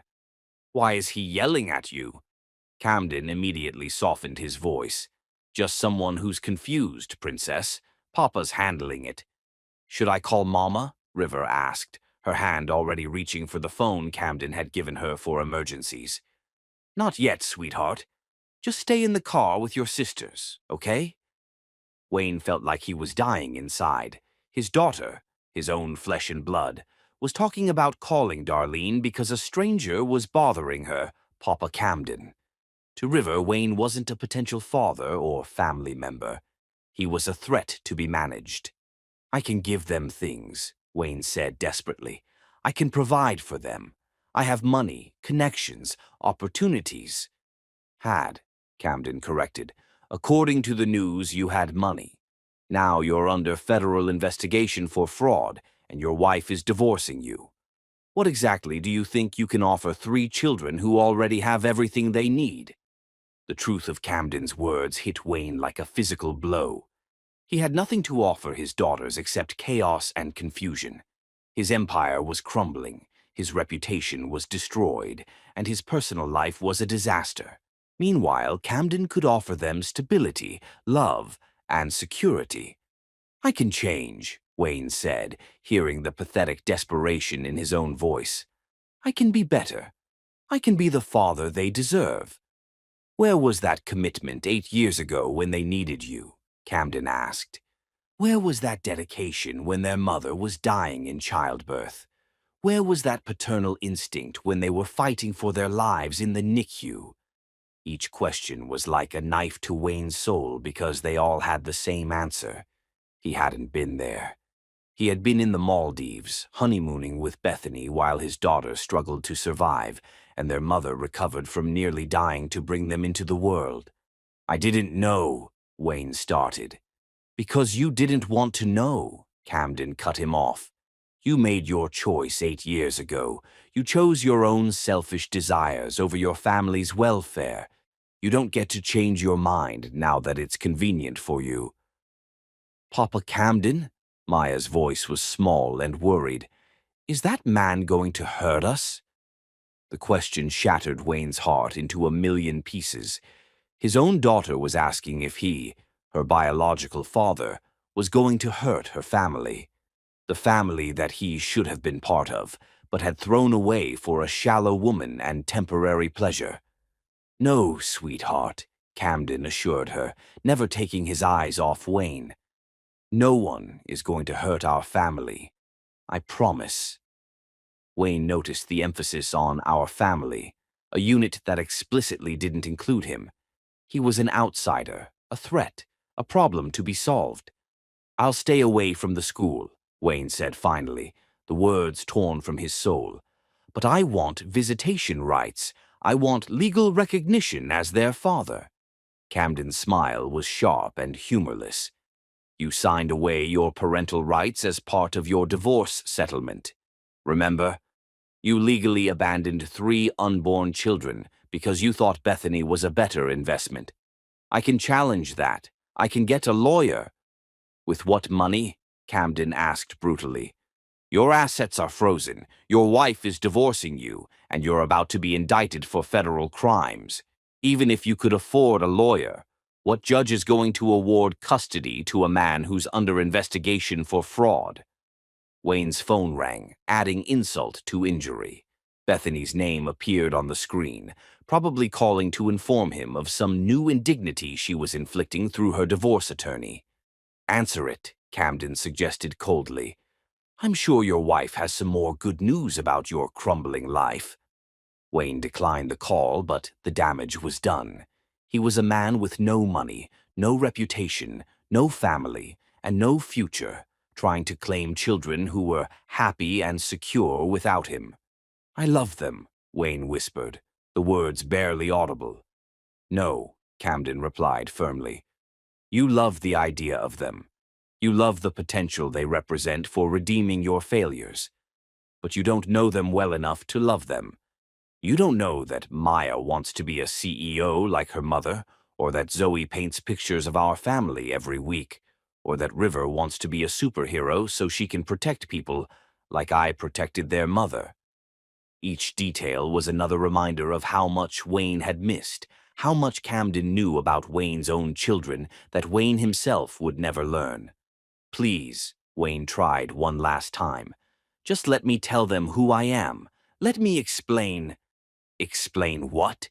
Camden's voice was cold as Arctic wind. Explain that you abandoned their mother when she was pregnant? Explain that you chose another woman over them before they were even born? Explain that you've spent 8 years ignoring their existence until it became convenient to remember them? Wayne had no answer because there was no good answer. Everything Camden was saying was true, and the truth was damning. Stay away from my family, Larson, Camden said, moving back toward his car. "If I see you near my daughters again, I'll have you arrested for stalking. And trust me, with your current legal problems, you can't afford to add more charges." As Camden drove away with Wayne's daughters, his daughters who called another man Papa and looked to another man for protection, Wayne stood alone in the parking lot, feeling more lost and broken than he had ever felt in his life. His phone rang again. This time it was his lawyer, probably calling to deliver more bad news about the SEC investigation or Bethany's divorce proceedings. Wayne declined that call too and climbed back into his Porsche, surrounded by the wreckage of the life he had built on stolen dreams. For the first time since this nightmare began, Wayne truly understood what he had lost. Not just money or reputation or a business empire, but 3 beautiful daughters who would grow up calling another man Papa, who would walk down wedding aisles without him, who would give their own children a grandfather's love that he would never earn. He had gambled his family for temporary pleasure and shallow ambition, and he had lost everything that mattered. Now he was just a stranger in a parking lot, watching the life he could have had drive away in someone else's car. Chapter 8. The Unraveling. Federal marshals arrived at Larson Enterprises at exactly 9:17 a.m. on a Tuesday that would mark Wayne's empire's complete destruction. Wayne watched from his corner office window as they placed asset seizure notices on the building's front doors, officially freezing everything he thought he owned. Employees gathered in clusters, whispering and pointing, faces showing shock and vindication that comes when watching a tyrant fall. Wayne's hands shook as he poured another scotch, though it was barely past breakfast. The past month had been a relentless avalanche of legal disasters, media humiliation, and personal betrayals. The SEC investigation had uncovered not just the misappropriation of Darlene's trust fund, but a pattern of financial irregularities that painted Wayne as either criminally incompetent or deliberately fraudulent. "Mr. Larson?" His assistant's voice trembled through the intercom. "The FBI agents are here. They're asking for you to come down to the lobby." Wayne closed his eyes, savoring what he knew would be his last moments in the office that had once been his kingdom. The corner office with its panoramic Manhattan view, the mahogany desk where he had signed million-dollar deals, the wall of awards that had fed his ego for 8 years, all built on Darlene's stolen dreams foundation. "Tell them I'll be right down," Wayne said, his voice hollow. The FBI agents were professional but implacable. Agent Sarah Chen, a stern woman in her 40s, read Wayne his rights with mechanical precision, born of countless repetitions. The charges were extensive: securities fraud, wire fraud, tax evasion, and money laundering. Each count carried years in federal prison. "Mr. Larson, you have the right to remain silent," Agent Chen continued, as handcuffs clicked around Wayne's wrists. "Anything you say can and will be used against you." As Wayne was led through the lobby in handcuffs, past employees who had once respected and feared him, he thought about Darlene's promise weeks ago. "You'll discover exactly how much power a woman scorned can wield when she has nothing left to lose." She had kept her word with devastating precision. The media circus outside was a feeding frenzy. Reporters shouted questions, photographers captured Wayne's humiliating perp walk, and news helicopters circled overhead like vultures. Wayne's fall from grace was playing out in real time on every major network. The headline on the New York Post delivered the final blow to his pride: "Self-made fraud. Fallen CEO built empire on stolen love." Bail was set at $10 million, money Wayne no longer had access to. His frozen assets made him effectively indigent, and no bail bondsman would touch federal fraud charges. Wayne spent his first night in 20 years in a jail cell. Meanwhile, in a luxury hotel suite, Bethany was having the time of her life. "Darling," she purred into her phone, speaking to her divorce attorney while getting a manicure. "Make sure you emphasize how shocked I am by Wayne's criminal behavior. I had no idea about any financial irregularities. The truth was, Bethany had known exactly what kind of man Wayne was when she'd seduced him away from Darlene. She had simply calculated that being Mrs. Wayne Larson was worth the risk of eventually being discarded. But Bethany was a survivor. The moment Wayne's empire started crumbling, she had activated her exit strategy. Her affair with Marcus Whitmore, heir to a pharmaceutical fortune, had been going on for 6 months. Insurance for when Wayne's luck ran out. I want half of everything that isn't seized by the government, Bethany continued. The house in the Hamptons, the art collection, whatever they can't prove was purchased with fraudulent money. Bethany's phone buzzed with a text from Wayne. Please come see me. I need to explain everything. I love you. She deleted the message without reading it completely. Love was a luxury Bethany had never been able to afford. That evening, while Wayne sat in his jail cell and Bethany planned her new life, Camden was giving Maya, Zoe, and River their baths, listening to their chatter about school and friends and the 1,000 small joys that made up a child's world. Papa Camden, River said seriously as Camden helped her wash her hair. Why was that man at our school so sad? Camden paused, considering how to answer. Sometimes grown-ups make choices that hurt people, and sometimes those choices have consequences that make the grown-ups very sad. Did he hurt Mama? Maya asked with typical directness. A long time ago, yes, Camden said carefully. Before you were born, that man made choices that hurt her very much. But Mama's not sad anymore, Zoe observed. She smiles all the time now, especially when you're here. Camden's heart swelled with love for these 3 remarkable children who had become his daughters in every way that mattered. That's right, sweetheart. Your mama is happy now because we have our family, and nothing can change that. Good, River declared with finality, because we don't need any more family. We have you and Mama and each other. That's enough. More than enough, Camden thought as he tucked them into their beds later. It's everything. In the master bedroom, Darlene stood at the window, looking out at the city that had once been her battlefield and was now her kingdom. The news was reporting Wayne's arrest on every channel, complete with footage of him being led away in handcuffs. She should have felt satisfaction, triumph, vindication for 8 years of pain and struggle. Instead, she felt empty. Camden appeared behind her, wrapping his arms around her waist. How do you feel? He asked softly. Like it's over, Darlene replied, leaning into his warmth. I thought I would feel more victorious, but mostly I just feel tired. Revenge is exhausting, Camden observed, even when it's justified. Do you think I went too far? Darlene asked. Camden turned her in his arms, his blue eyes serious and loving. I think you did exactly what needed to be done. Wayne Larson built his life on stolen dreams and abandoned responsibilities. You gave him consequences that matched his actions. Marry me, Camden whispered against her lips, the proposal sudden but not surprising.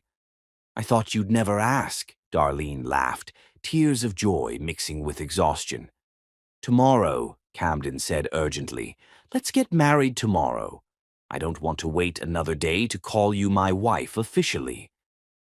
As they held each other high above Manhattan, Wayne sat in his jail cell, finally understanding the true cost of his choices. He had traded a woman who loved him unconditionally for a woman who loved only his money. He had traded 3 beautiful daughters for fleeting satisfaction. He had traded a real family for the hollow success of an empire built on lies. The unraveling was complete. All that remained was learning to live with the consequences. Chapter 9. Hearts in the Balance. The beach house in the Hamptons had always been Darlene's sanctuary, but tonight it felt like the most romantic place on earth.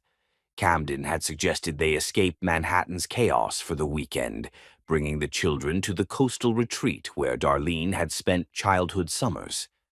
Now, as sunset painted the sky in pink and gold over the Atlantic, Camden was down on one knee in the sand while Maya, Zoe, and River giggled behind beach grass where they thought they were hiding. "Darlene Hill," Camden said, his voice steady despite the emotion shining in his blue eyes. "You and your daughter saved my life in ways you'll never fully understand. You taught me that love isn't something you fall into. It's something you choose every single day." The ring box in his hands contained a stunning vintage Art Deco diamond that had belonged to his grandmother. But Darlene's eyes were fixed on Camden's face, memorizing every detail of this perfect moment. "I choose you," Camden continued, "not because you're perfect, but because you're perfectly right for me. I choose Maya's brilliant mind and fierce determination. I choose Zoe's artistic soul and gentle heart. I choose River's warrior spirit and boundless courage. I choose our family, our future, and our forever." "Say yes, Mama," River shouted from behind the beach grass, making all three girls dissolve into giggles. "We helped Papa pick the ring," Maya added, abandoning all pretense of hiding. "And we planned the whole proposal," Zoe chimed in, her romantic nature clearly delighted. Darlene laughed through her tears as the three most important people in her world surrounded them on the beach. "Did you all conspire against me?" "It was River's idea," Camden admitted, pulling their youngest daughter into his lap while still kneeling in the sand. "She said you deserved a proposal that included your whole family." "Because families stick together," River declared seriously, "and you're already our papa in our hearts, so we just need the papers to make it official." Darlene looked at this perfect scene, the man she loved more than breathing, the children who had given her purpose when she had nothing left, the beach where she had dreamed of happiness as a lonely child, and felt her heart expand with joy. "Yes," she whispered, then louder. "Yes, Camden Pierce. Yes to all of it." Camden slipped the ring onto her finger as their daughters cheered, then pulled her down into the sand for a kiss that tasted like salt air and infinite possibilities. That night, after the children were asleep, Camden and Darlene sat on the deck sharing champagne and watching the moon's reflection dance on the waves. "I love you," Darlene said softly. "I love the way you love our daughters. I love the way you make me feel safe enough to be vulnerable." "Even Wayne?" Camden asked gently, knowing this conversation was needed. Darlene was quiet for a moment. "I don't know if Wayne deserves my forgiveness, but I know I deserve peace. And I can't have peace while carrying this much anger." But 3 days later, when they returned to Manhattan, Wayne did exactly what Camden had predicted. The letter was waiting in Darlene's office, hand-delivered by courier. Wayne's familiar handwriting made her stomach clench with remembered pain, but she opened it anyway. "Darlene, I know I have no right to write to you, and even less right to ask forgiveness. But I'm writing anyway because I finally understand what I lost when I walked away from you and our children. I've had time to think in here, and I realize everything good in my life came from you. Your love, your money, your family's connections, your unwavering belief in my potential. You gave me everything, and I threw it away for something worthless. I can't undo the damage I've caused. I can't erase the pain I put you through or the years I missed with our daughters. But I'm asking, begging, for a chance to try making amends. I love you, Darlene. I loved you then, I love you now, and I'll love you for the rest of my life. What I felt for Bethany wasn't love. It was ego and weakness and the foolish belief that I deserved something better than what I already had. Our daughters are beautiful and brilliant, and they deserve to know their biological father. Not to replace Camden, I can see that he's been the father I should have been, but to understand their complete history. I'm willing to do whatever it takes to earn your forgiveness. I'll serve my time. I'll give up any claim to my former assets. I'll sign whatever legal documents you want. But please, give me a chance to prove that I can be the man you once believed I was. All my love, Wayne. I heard about your engagement. Camden is a lucky man, and I hope he knows what a treasure he's gaining. You deserve all the happiness in the world.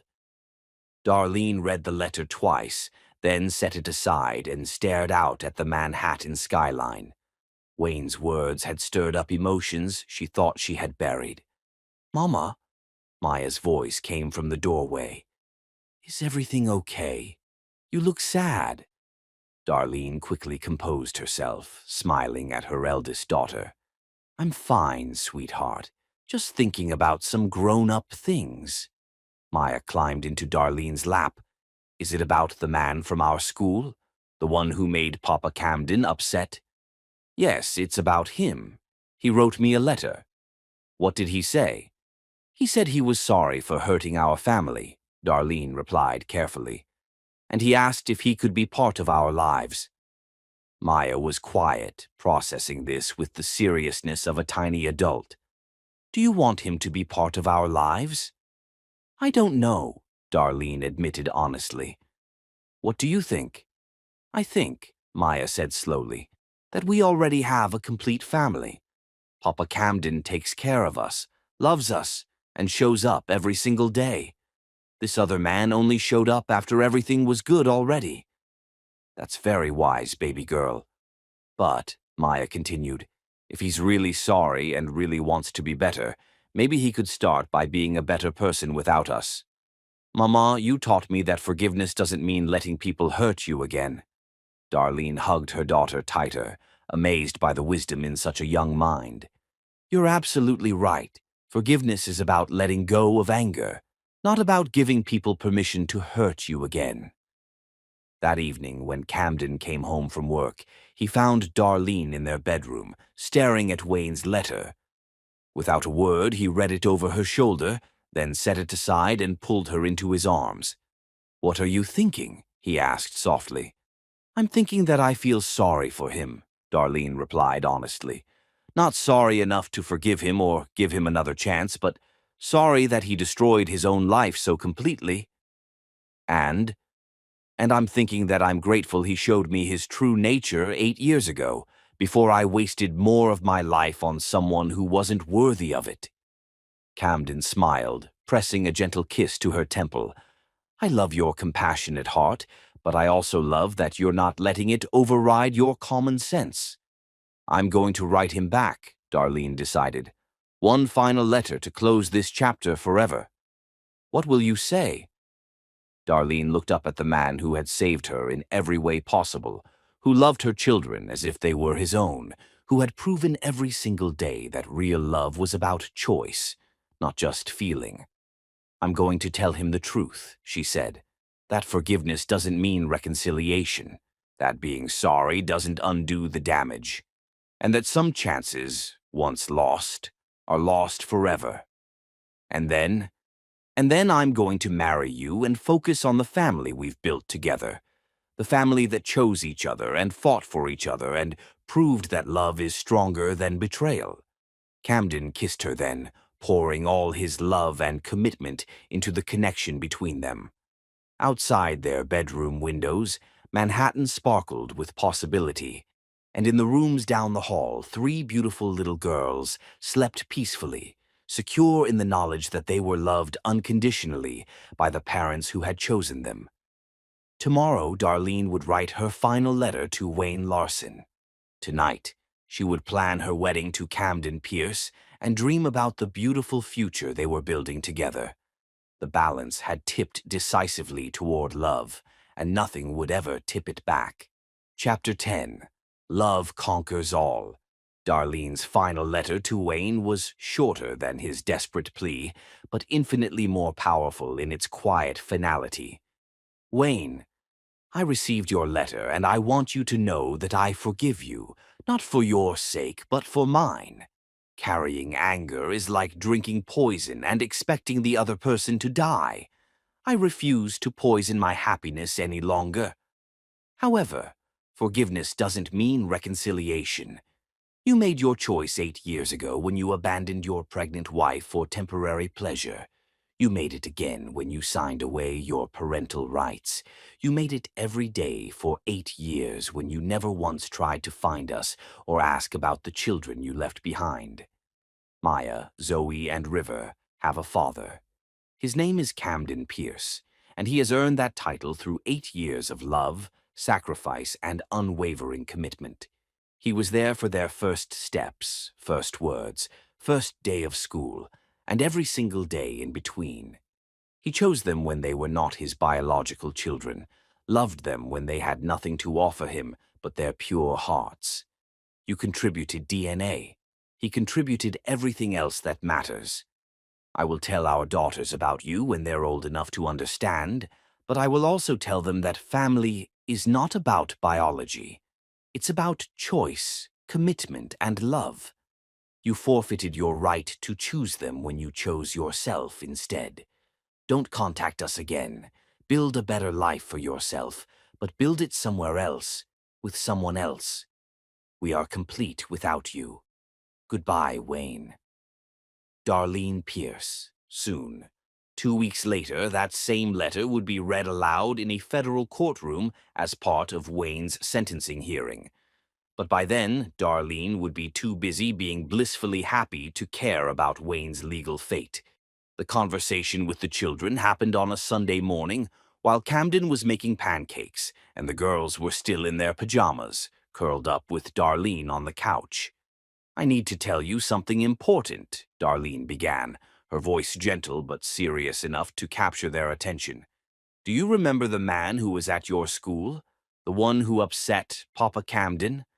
The sad man, Zoe said immediately. He felt angry and sad and desperate. That's right, baby girl.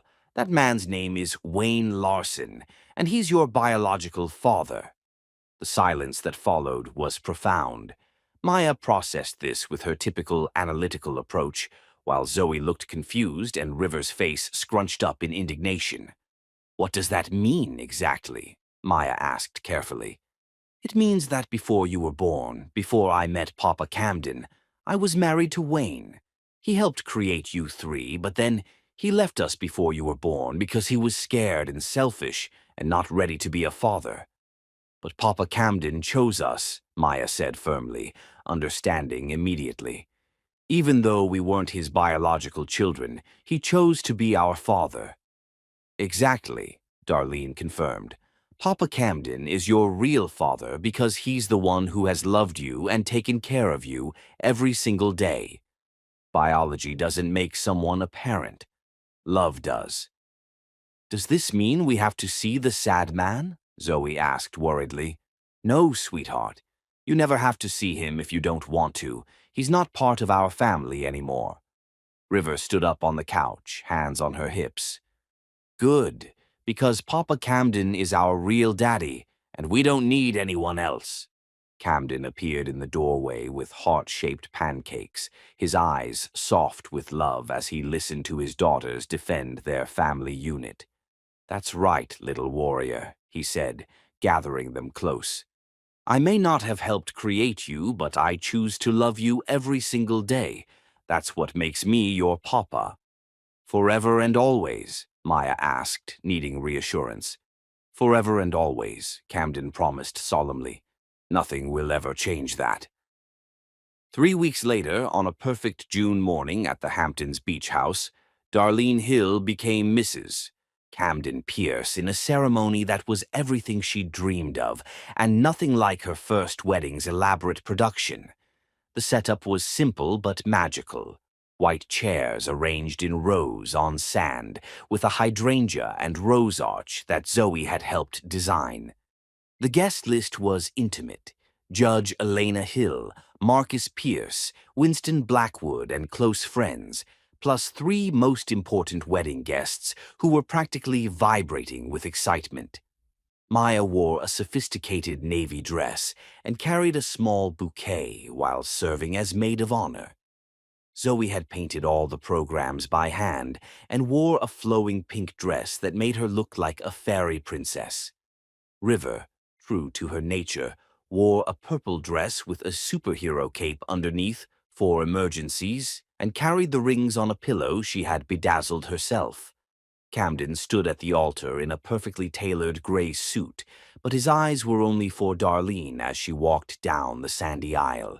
She wore a simple but stunning champagne-colored dress that flowed in the ocean breeze, her hair adorned with the same hydrangeas that decorated the arch. When Judge Elena asked who gave this woman to be married, River shouted, "We do!" before anyone else could answer, making the entire wedding party dissolve into laughter. The vows Camden and Darlene had written themselves were simple but profound. "I promise to choose you every day," Darlene said, her voice clear and strong. "Not just when it's easy, but especially when it's hard. I promise to love not just you, but the family we've built together. I promise to never take for granted the gift of second chances and true love. I promise to be the husband you deserve and the father our daughters need," Camden replied, his voice thick with emotion. "I promise to protect this family with everything I have. I promise to show our daughters every day what real love looks like, so they'll never settle for anything less." When Judge Elena pronounced them husband and wife, their first kiss as a married couple was interrupted by three little girls, launching themselves into their parents' arms, creating a group hug that perfectly symbolized their unbreakable family bond. The reception was held on the beach house deck, with twinkling lights strung between the posts, and a cake that Zoe had insisted be decorated with edible flowers. Camden's best man speech was delivered by Marcus Pierce, who told stories about watching his brother fall completely in love with not just Darlene, but with the idea of being a father. Darlene's matron of honor speech was given by Maya, who had prepared remarks about how families are built with love, not just genetics. As the sun set over the Atlantic and the children played with sparklers on the beach, Camden and Darlene danced to their first song as husband and wife. They were so lost in each other that they didn't notice the figure standing on the public beach, access about 100 yards away, partially hidden behind the sand dunes. Wayne had been released on bail pending his sentencing, and against every piece of legal advice he had received, he had driven to the Hamptons. He told himself he just wanted to see his daughters one more time, to witness their happiness from afar, to understand what he had lost. What he saw destroyed him completely. Through his binoculars, Wayne watched Darlene dance with her new husband, radiant with joy in a way she had never been with him, even during their happiest moments. He watched Camden spin their daughters around the dance floor, their laughter carrying on the ocean breeze. He watched a family celebration that was everything he had once imagined having, but had thrown away for temporary pleasure and shallow ambition. The children looked nothing like the struggling, impoverished family he had pictured in his mind during his worst moments. They were confident, happy, secure children who were deeply loved and who loved fiercely in return. They called Camden Papa with such natural affection that it was clear he had earned that title through 8 years of devoted fatherhood. Maya had grown into a serious, intelligent young lady who would clearly be a force to be reckoned with someday. Zoe was an ethereal little artist whose gentle nature was balanced by obvious inner strength. River was a tiny warrior who would protect her family with the fierce loyalty she had inherited from her mother. They were perfect. They were everything Wayne had dreamed of having with Darlene, and they belonged completely to another man. As Wayne watched Camden lift Darlene in his arms while their daughters cheered and clapped, he finally understood the magnitude of what he had lost. Not just money or reputation or business success, but the only thing that actually mattered: a family that loved each other unconditionally. Wayne's phone buzzed with a text from his lawyer. Sentencing moved up to Monday. Prosecutor recommending 15 years. Need to discuss plea options. 15 years. By the time Wayne was released from prison, his daughters would be in their 20s. They would have graduated from high school and college, probably married, possibly with children of their own. Camden would walk them down the aisle at their weddings. Camden would be grandfather to Wayne's biological grandchildren. Wayne would be nothing to them but a cautionary tale their mother might tell them about making better choices. As the wedding reception wound down and the family began cleaning up, Wayne made his final decision. He turned away from the beach house, walked back to his car, and drove away from the Hamptons forever. 3 months later, the Pierce family received a legal document that Camden read aloud to Darlene while the children were at school.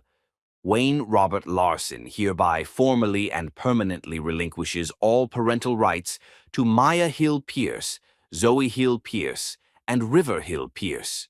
This relinquishment is voluntary, permanent, and irrevocable. The document was signed, notarized, and filed with the court. On the same day, Wayne was sentenced to 12 years in federal prison. His lawyer had negotiated the shorter sentence in exchange for his complete cooperation with federal prosecutors and his agreement to never contact the Pierce family again. Bethany had remarried 2 weeks after her divorce was finalized, becoming Mrs. Marcus Whitmore in a lavish ceremony that received no media attention because nobody cared about her anymore. 1 year later, Darlene stood in the same beach house, watching Camden teach their daughters to surf in the gentle Atlantic waves. Maya was approaching it with scientific precision, analyzing wave patterns and calculating optimal timing. Zoe was treating it like performance art, focusing more on graceful movements than actual surfing technique.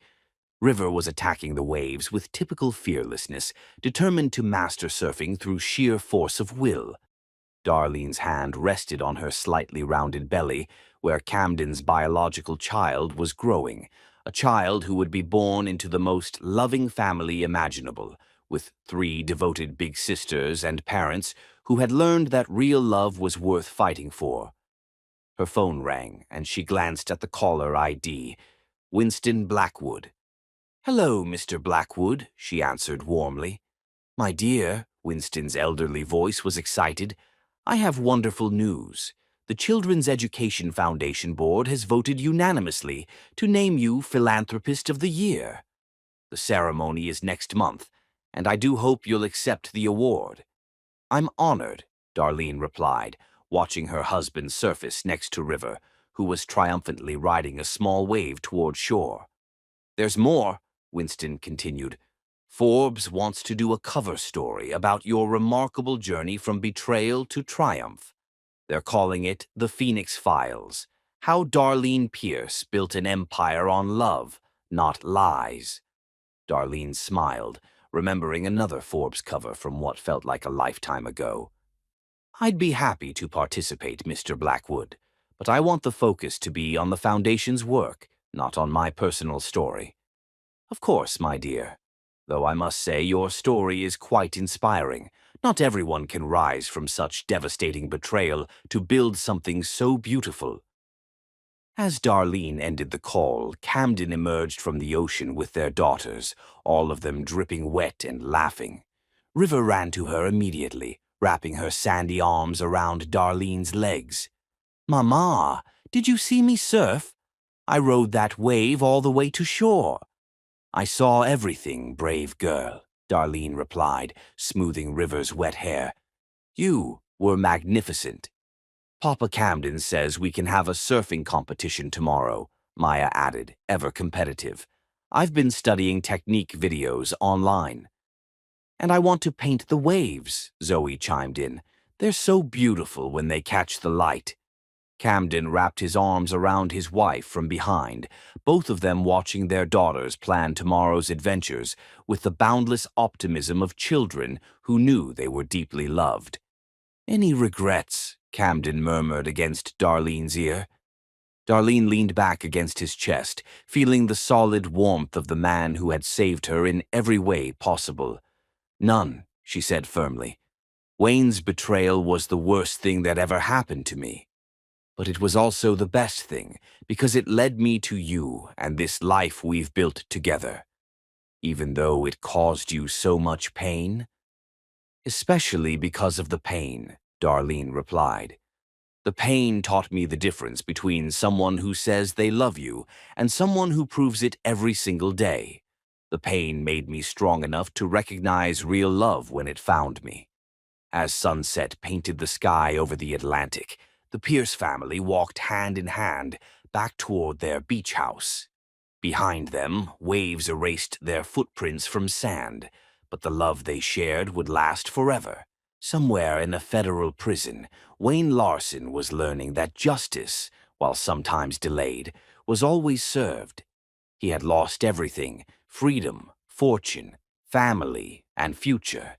He would spend the next 12 years thinking about choices that brought him to this place and the perfect life he'd thrown away for nothing. Darlene Pierce, née Hill, had won completely. She had her revenge, her justice, her true love, and her perfect family. She had built an empire on love instead of lies, and nothing would ever tear it down. Love had conquered all, just as it always did when it was real, patient, and true. The phoenix had risen from the ashes more beautiful than ever, and this time she would soar forever,